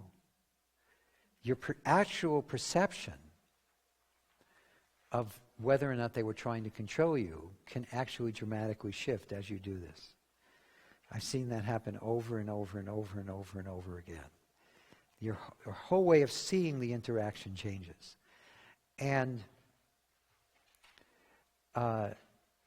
so just stay open to that happening. And don't be surprised if it happens. And the last question in each set, like the control question, and the completion question is, do I now grant this person the right for this person to be the way this person is? Just know that that's just a decision. It's really just a choice. So you can get to that point a lot faster than you think is possible. If you just had a knockdown, drag-out fight with your husband or your wife or your son or your daughter, or you think you really messed up with the person you just released with, or you feel like they were just impossible to get to let go. By the way, if you try to force anyone to release this week, it will not work. It's the same as in life. When you try to force someone to do anything, it's even harder to force someone to release. When you try to force someone to do something, it brings up their resistance, and you just start butting heads. So don't do that as best you can. And we'll talk more about how to avoid that starting tomorrow and throughout the whole week, actually. So, and also, so when you get to that third question in each set of questions, there's a set on control, there's a set on approval, there's a set on security, and there's a set on separation and oneness. When you get to that last question, you can choose at any time to say yes, and inwardly do that, and everything shifts. And you'll find you get easier, that gets easier and easier to do. And also, in life, you can skip all the other questions. If you find yourself wanting to control someone, you can just simply ask yourself, could I grant this person the right for this person to be the way this person is? Or if you're feeling non-love feelings towards someone, you can simply ask yourself, could I allow myself to have only love feelings for this person? It's just a choice. If you're feeling threatened, you can just decide, I allow myself to have only a feeling of well-being, a feeling of safety and trust with this person. Now, let me say something here about that. When you have a feeling of well-being, safety, and trust, that doesn't mean you do dumb things. You do dumb things when you don't. When you act out of fear, what happens is you will cause things to happen in your experience that actually will justify that fear feeling. But when you act from a feeling of well-being, safety, and trust, then you're being fearless, and then you're not attracting disaster. You're actually safer in life the more fearless you are. And the only way to be completely fearless is to recognize there is no separation. When everything you're seeing inside and outside is all one thing, and there is no you doing that, then there is no fear. And that's possible for everyone. And you'll get glimpses of that this week as we do this work, and in general as you do the releasing, you'll start to see that. And if you're feeling separate from someone, or you're wanting to separate from them, you can simply choose. Could I allow myself to have a feeling of you are me and I am you with this person? Or could I allow myself to have a feeling of oneness with them? It's just a choice. And that making that choice in life cuts through things very powerfully. So remember that in life. Everything you're learning this week will have applications even when you're not releasing with other people. So now since this is all written down, I'm not going to go over what's written on the piece of paper more than I just did. I'm going to take us through the process because I assume everyone can read the English language. That's why, otherwise you wouldn't be able to read any of our marketing materials because they're all in English, and you wouldn't have ended up here or listening from home or watching from home. So, and by the way, just a reminder, those of you who are here for the free view, you have this on your screen too, so you can follow along, you can read along if you'd like.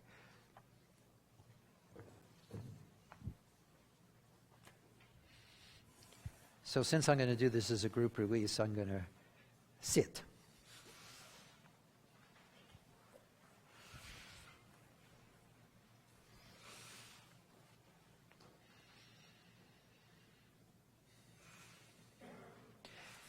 So allow yourself to focus inside.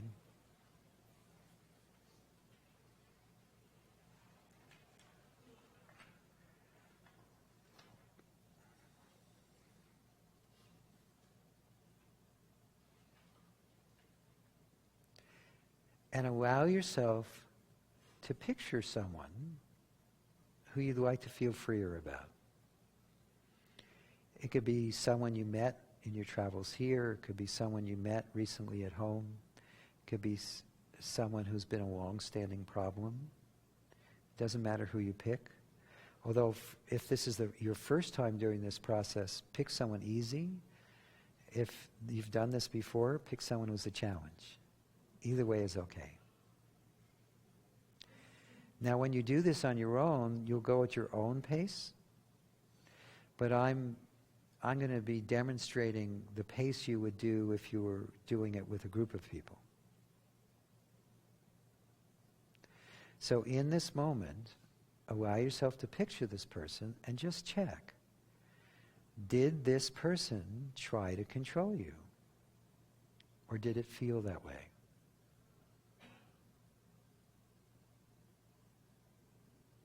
And if so, could you let go of wanting to control them back?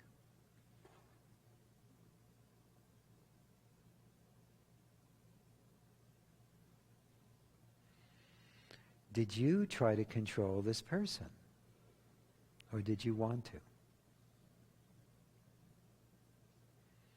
And if so, could you let go of wanting to control this person?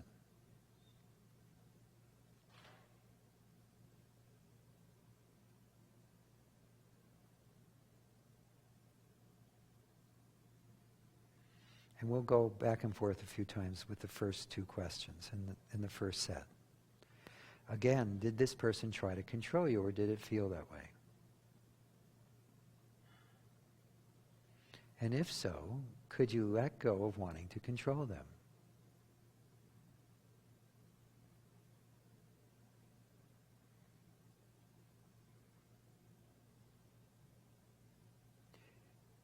Did you try to control this person, or did you want to?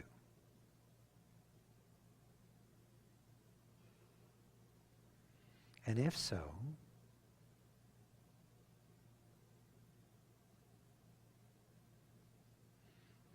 could you let go now of wanting to control them as best you can?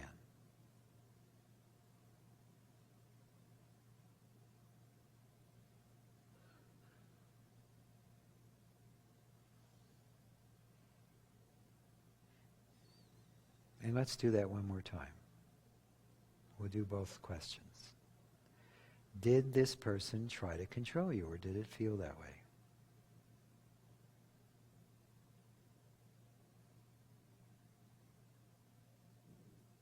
And if so,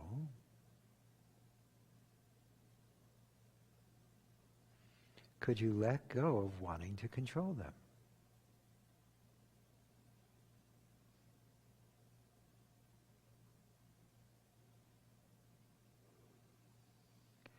And did you try to control this person?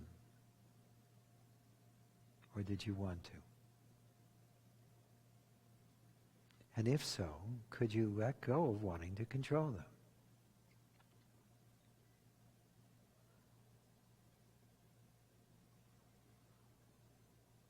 And now I'm going to build up to the completion question. I'm adding a few extra questions here just to make it easier. So, could you allow yourself, or could you allow this person to be the way they are? Just could you?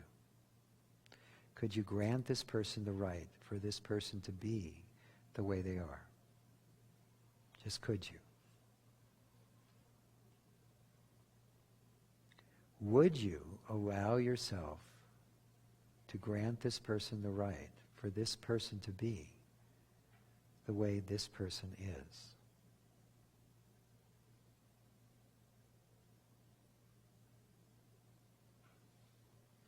Do you now grant this person the right for this person to be the way this person is? Remember, it's just a choice or a decision.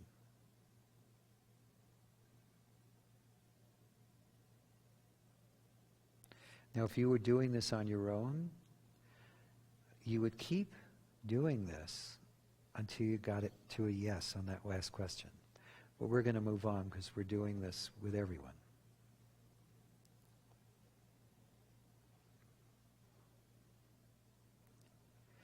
So did you dislike or disapprove of anything in this person?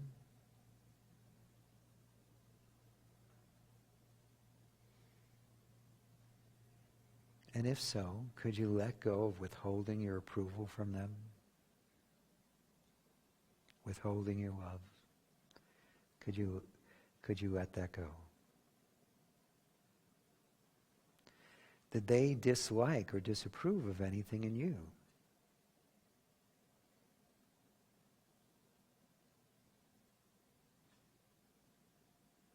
And if so, could you let go of wanting their approval?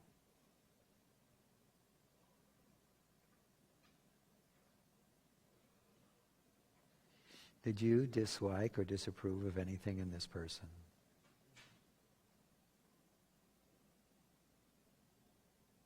And if so,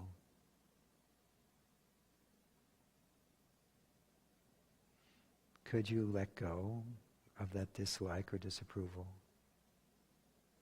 Could you let go of wanting to withhold your love, withhold your caring?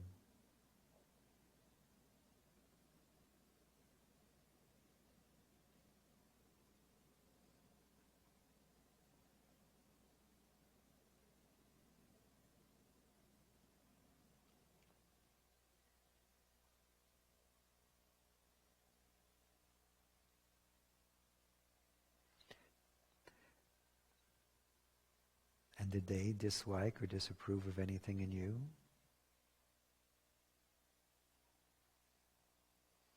And if so, could you let go of wanting their approval?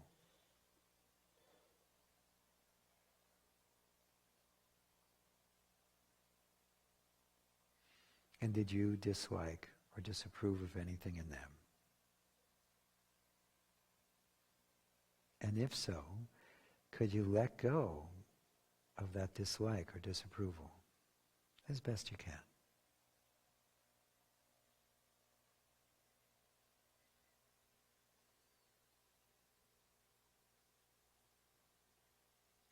And did they dislike or disapprove of anything in you?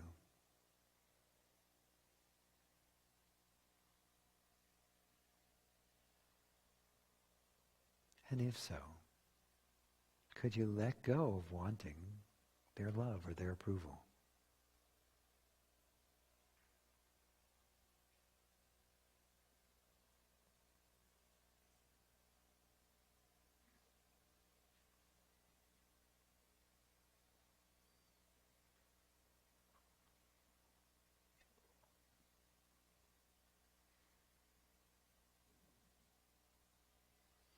And could you allow yourself to have only love feelings for this person? Just could you?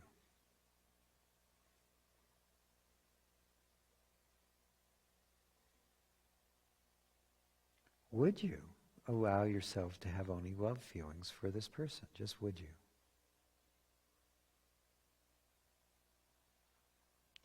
And do you have only love feelings for this person? Remember, it's just a choice. And again, if you were doing this on your own, you would keep going until you got an unequivocal yes to that last question. And did this person challenge, oppose, or threaten you, or did it feel that way?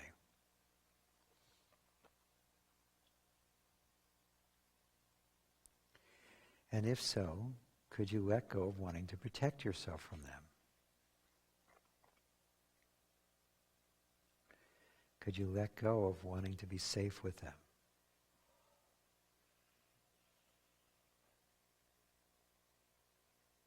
And did you challenge, oppose, or threaten them? Or did you want to?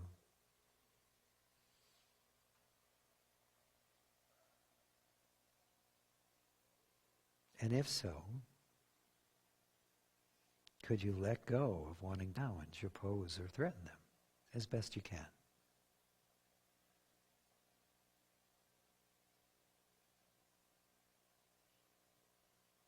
Did you challenge, oppose, or threaten this person? And if so, could you let go of wanting to do that?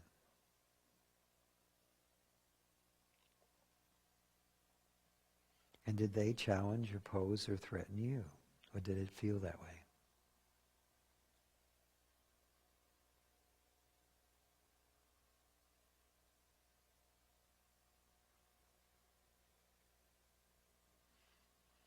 And if so, could you let go of wanting to challenge them back? Or could you let go of wanting to be safe or secure with them? As best you can.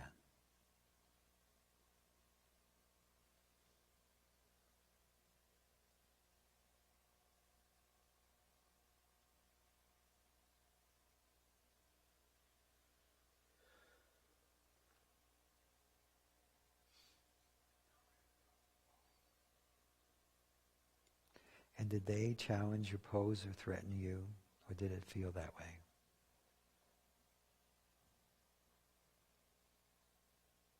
And if so, could you let go of wanting to be safe with them? And did you challenge, oppose, or threaten them?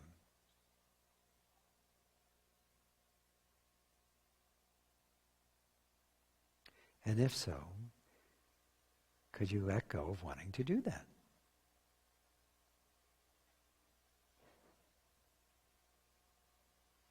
And then could you allow yourself to have only a feeling of well-being, a feeling of safety and trust with that person? Just could you?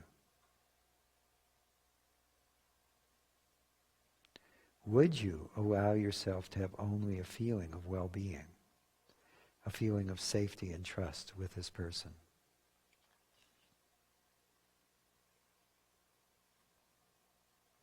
Do you now have only a feeling of well-being, a feeling of safety and trust with this person? Remember, it's just a choice.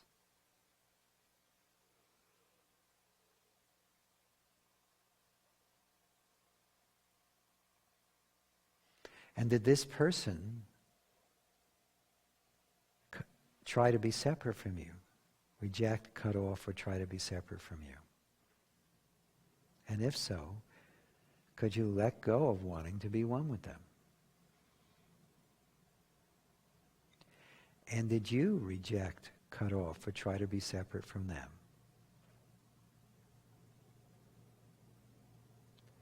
And if so, could you let go of wanting to reject, cut off, or try to be separate from them?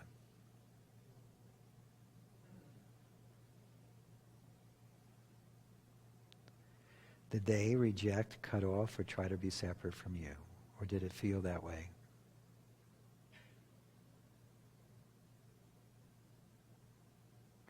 And if so, could you let go of wanting to be one with them?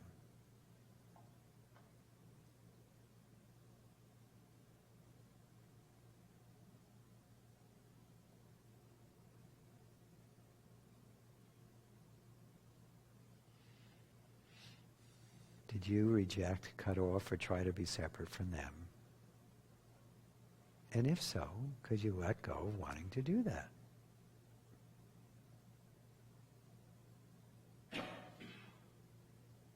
Did you reject, cut off, or try to be separate from them? I'm doubling up. Just to make sure, I guess. And could you let go of wanting to reject them, of wanting to be separate from them?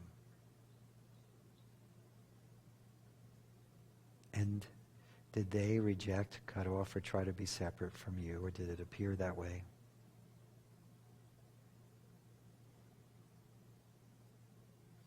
And if so, could you let go of wanting to be one?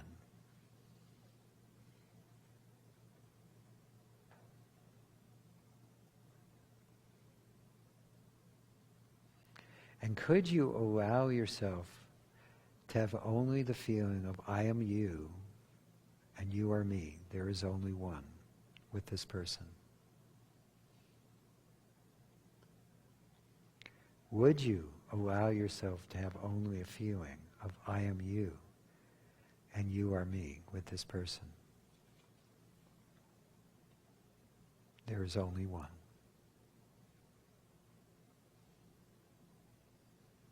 Do you have only a feeling of I am you and you are me with this person?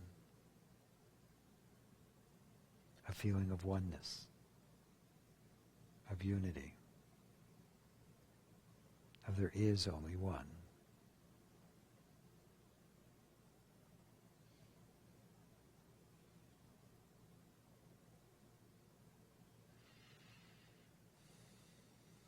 Okay, good. So, as you can see, that procedure is quite powerful. And even if you couldn't get to a yes on each question, that's okay. With time, it gets easier and easier to do, and you'll get to the point where, the first time I ever led a workshop, no one told me that you can it was just a choice to say yes on the last question. So I did the cleanup procedure for hours a day for an entire week before I was going back to that same group to do a workshop again. So it's really helpful to know you have a choice. You can just do it. So, any questions about anything I've covered so far? Any questions at home, any? Really? Yes. You want to grab a mic? So when you say it's a choice, you mean that if we feel that it's a no, we just have to force ourselves to... No, it's not a forcing. So It's a choice. The forcing is... It's not that. You don't force yourself. We all believe that there's a huge difference between yes and no, and that if we're feeling no, that we can't change it to a yes. But let's do this all together. Everyone say yes. yes. No. No. Yes. Yes. No. No. Yes. Yes. No. No. Yes. Yes. No. No. Yes. Yes. No. No. Yes. Yes. No. Yes. Yes. No. No. Yes, no, yes, no, yes, no, yes, no, yes, no, yes, no. It's just a sound. Yes, but what I mean is, like, what if you feel Hold the that, mic a little closer. what if you feel that it's not a yes, but it's not a no? It's like you're Oh, not that's sure. okay. Don't worry about it. It will come. Just hang out with the process. It gets clearer. Okay. It definitely does. Sometimes it's not an immediate yes or a no. It's kind of, that's how it is in life. Most of us don't, if we just said yes or no, we'd be fine. But most of us live life in maybe. And that's not really living. Good.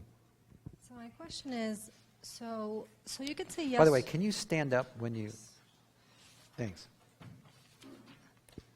So you can say yes or no, but what if you have this no in your body? So your mind, so you can Yes, choose to say so- yes, but your body is just resisting. Yes, but saying no. who's in charge? You or your body? Me, but at the same time, there's this density in the body. I understand that, but see, because we identify with that density, because we think we are the body, we think it's in charge. It's not. And we resist it, right? 'Cause Yeah, it's like and we it's say, dense, oh, I and don't you want to have resist this it. feeling, Yeah, and you it's don't wanna have bad, this and I'm not feeling. good, and all this other stuff that we do. So I'm not saying override it. I want to be clear here. I don't mean suppress. But when you're feeling anything in your body, even if it's no, you can still do this. You can still open inside. If you had to get your feelings permission to let go, you would never, ever let go. If you think you are your anger, how can you let that go? You can't. If you think you're your sadness, how could you let it go? You can't. But you can, because you aren't that. It's an experience that's coming up into awareness. And so you have a choice. And we'll explain, it'll get easier as the week goes on, but we'll go into the, tomorrow morning we'll start with the basic release, the first one you usually do with people. And I'll cover more about what to do if there's a yes, where you wanted to get to a yes, but you're getting a no. There are many things to do. Okay. But again, we're running out of time for tonight, so I can't get into a whole long thing about it tonight. But Thank you. don't worry about it. It's I'm not fine. worried. You don't look worried, I know. But it's a valid question that both of you have. But I want to be clear here. It's not an overriding. Choosing yes. If it's an overriding, you're just suppressing. But you can choose yes with this feeling inside. That's what I'm talking about. And it doesn't matter how much the mind or the body may be screaming no. You can still choose yes. Okay. Because you're much stronger than your body or your mind. Yes. Yeah, sure. On your 20 CD course, you said something to the effect of you can even say no and it's still a yes. So even if you say no and you still open up inside, it's still basically yes. You're just saying no, right? Essentially. Yes. Okay. Exactly. It's not about or no, whatever. yes, either no, one. yes, no. It's absolutely not about the words. It's about the inquiry. All the words that we use with releasing, whether we're releasing with someone else or they're releasing with us or we're doing it on our own, they're a pointer towards something that's natural. It's actually hard work to hold on. Really hard work. So, and it's a relief when you let go. So, what you'll find is that if you allow yourself to feel no when it's a no, and don't fight with it, you let yourself hold on, you let yourself feel the no, that in and of itself, is what he was referring to, will start to trigger a letting go. So when you're working with people, don't try to force them to say yes. We'll talk more about that tomorrow, and I'll explain why. So, I'm going to do a quicker version of the way to do the same procedure, but from a fifth way perspective.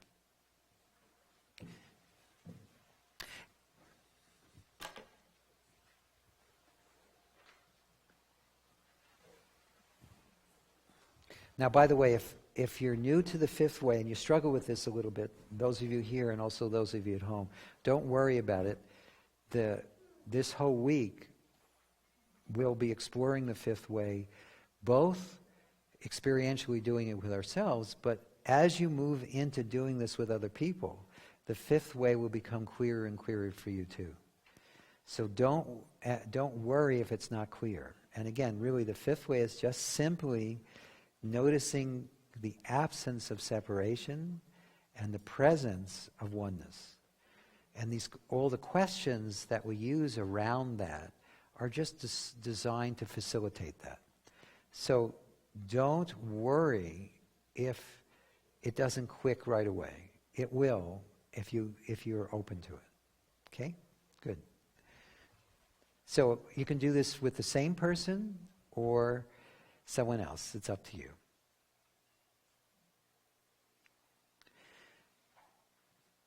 So, did this person try to control you?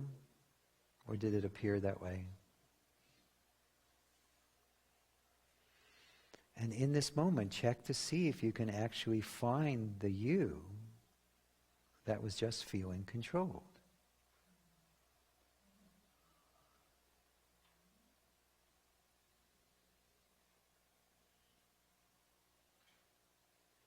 Or another way of asking that, is that wanting to control personal?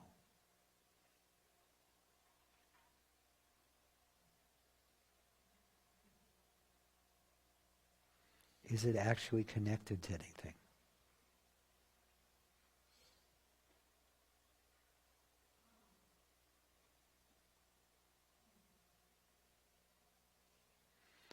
And did you try to control this person?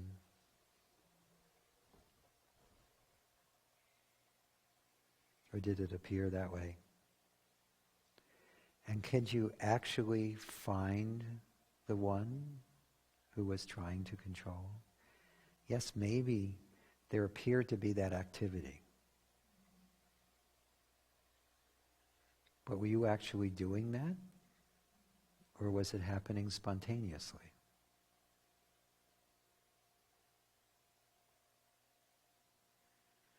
Can you actually find a controller if you don't go into memory, if you just look into your direct experience?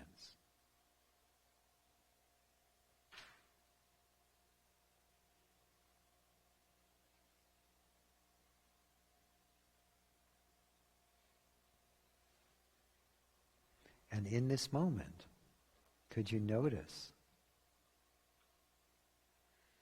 that there is already a granting for this person to be as they are, and for you to be as you are as well?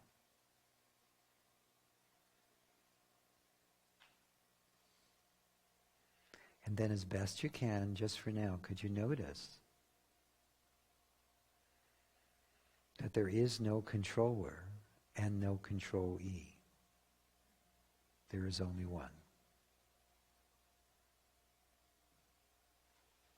There is no you and no them. There's just what is. That we superimposed a story on that was not real to begin with.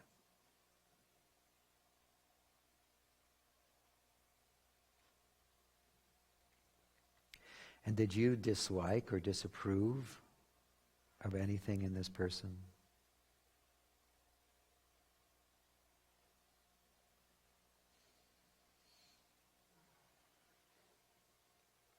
And then in this moment, check to see if you can actually find the one who dislikes or disapproves. There may be disapproval, but is there anyone doing that?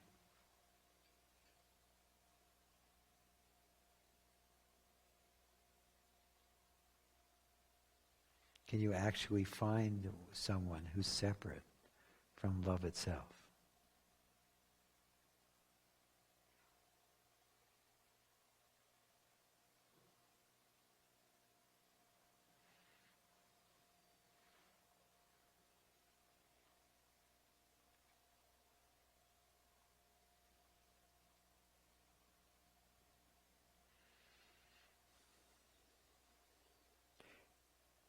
And did they dislike or disapprove of anything in you? Or did it appear that way?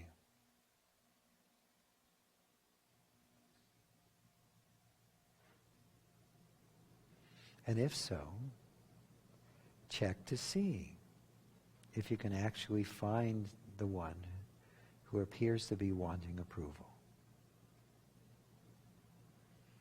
Is that wanting approval actually attached to anyone or anything?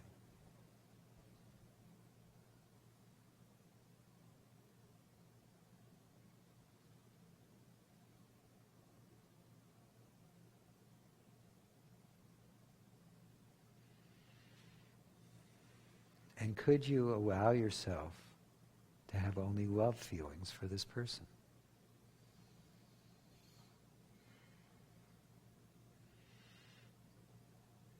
And do you have only love for them? And if you dig a little deeper, can you actually find anything separate from love in this moment? Or is there just simply love loving itself?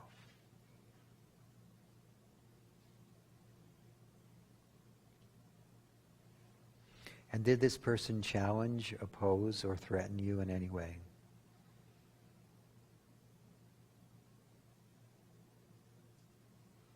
Or did it appear that way?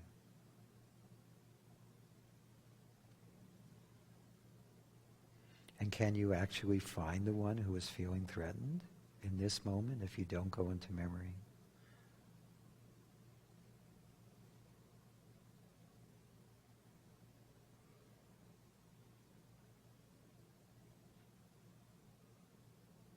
Is there actually anyone here who can be threatened?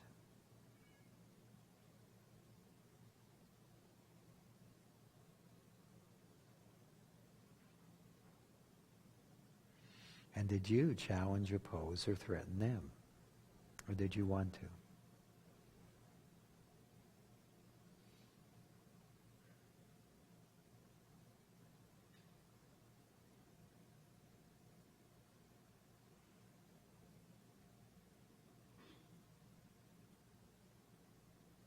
And if so, check to see if there was actually a you doing that.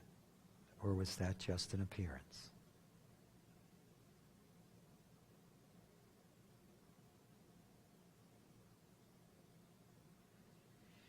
And could you allow yourself to notice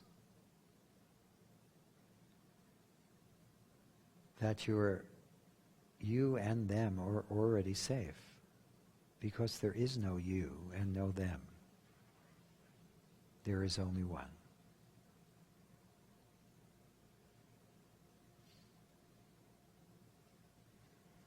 And did this person reject, cut off, or try to be separate from you? Or did it appear that way?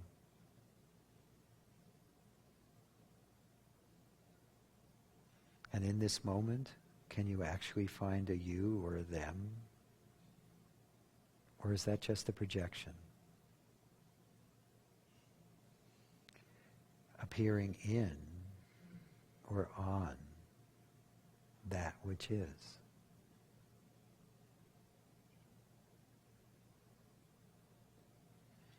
And did they reject, cut off, or try to be separate from you? Or did it feel that way?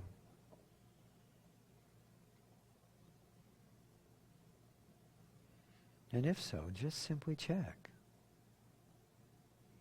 Is there actually a you or a them? Or are those just simply concepts being imposed on what is?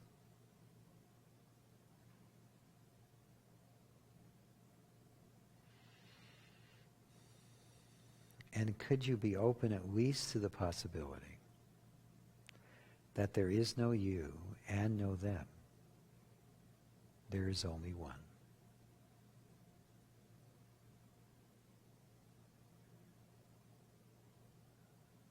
Only one.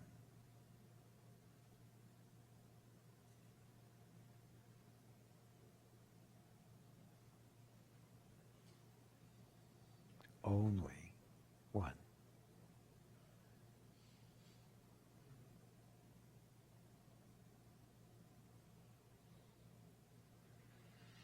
Okay, good. So remember, if this was a stretch for you, don't worry about it.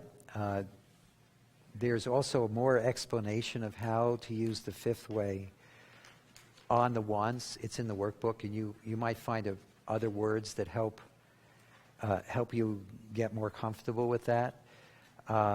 And give it time to gestate within you. It will get clearer. So the assignment for tonight is to do the if you had any interactions today with anyone that there's still a residual, then pick just one person tonight before you go to sleep and do the after procedure on them. If everything is clear and clean, then just do it on someone from home who has been a problem in the past, or do it on a spouse or on a parent or on a child. Do the pre-procedure tomorrow before we start. And we'll start tomorrow morning at 10. So please be prompt. One of the things you can do is come a few minutes early and do the pre-facilitation procedure here in your seat. Or you could do it again in your seat. And the more you practice on the breaks, the more you'll get out of it. And remember, those of you participating from home, just let it fit into your schedule. It's all being recorded, and you'll be able to go through this experience over and over and over again, both on your own and as you keep inviting more people to participate with you. So that's all for tonight. We'll see you tomorrow at 10. And I'm going to spend just a few minutes talking to the people at home, so you're welcome to stay for that or not. Yes. Oh, sorry. One quick thing before we end. Does anyone need a ride? Okay, where are you going? All right, you have one. You both need rides, or you got one? You're good. What about over there? Who needs? Two of you. Where are you going?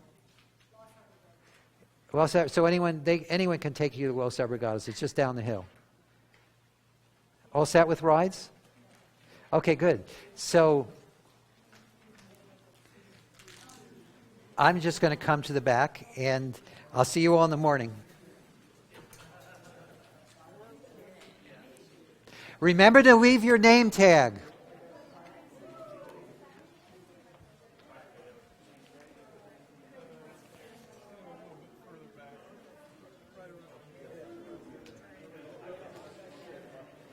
So those of you who are watching the free view, even if you don't decide to join us, I hope you really benefited from it. The recording of this will be available to you for the next 24 hours.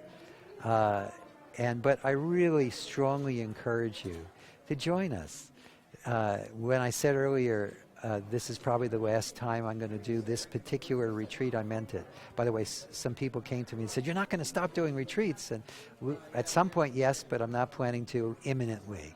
But this particular retreat, because I'm empowering everyone to go out and start doing this with everyone they know, I don't, at least at this moment, don't plan to do again. So if you're at all interested in this, please join us. I'm hoping you got a sense of what this is all about from watching. And it really is an opportunity to jump in and really start to turn your life around and to do the same with the people you care about. So please join us. You'll be glad you did. And by the way, if you decide to join us, remember you can invite as many people to participate with you as you'd like. You can have a whole party of people watching the same recording together and helping each other. So hopefully you'll be part of the group as we start in the morning. So thanks for watching. Bye.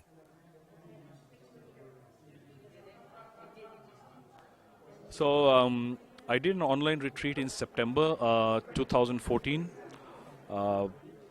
this was a course I wanted to do it for a very, very long time. However, this has been a very remote place to travel. So it has been very difficult to make a decision because of the travel cost, staying cost, etc. So in that case, online was a very good offer, and I took that opportunity. So how was everything and from home? I attended the course online. I woke up late, starting at 3 a.m., 4 a.m. in the morning. But I felt sitting in my room that I was actually sitting in this hall. I was feeling that I'm part of the group, and I sort of felt that I know personally each individual in the room, because I was sitting it online and I was watching the people. In addition, I could ask questions directly. So I was able to raise question on the chat. I was able to interact. Hale could actually do the releasing with me directly as well, looking in my eyes and doing a partnership exercises. So that was really great. And I had never thought about coming all this way, but even after the online course, I felt the deep desire to come and travel all this while. And within like a couple of months, I took that decision and came all this while. So online course was just great, really enjoyed that. And so I flew to Calgary, where she lived, and we basically did a retreat in her home. And we created this cocoon for the retreat, and we did our meals together, and I loved the experience, and I didn't know that I was going to love it because I've always loved doing the retreats here with the group, and I thought it might be not as great. It might be more like just doing individual releasing. But it was really powerful, and during the times when partners are doing exercises at the retreat, Hale would speak directly to us and do the releasing with us like he was our partner.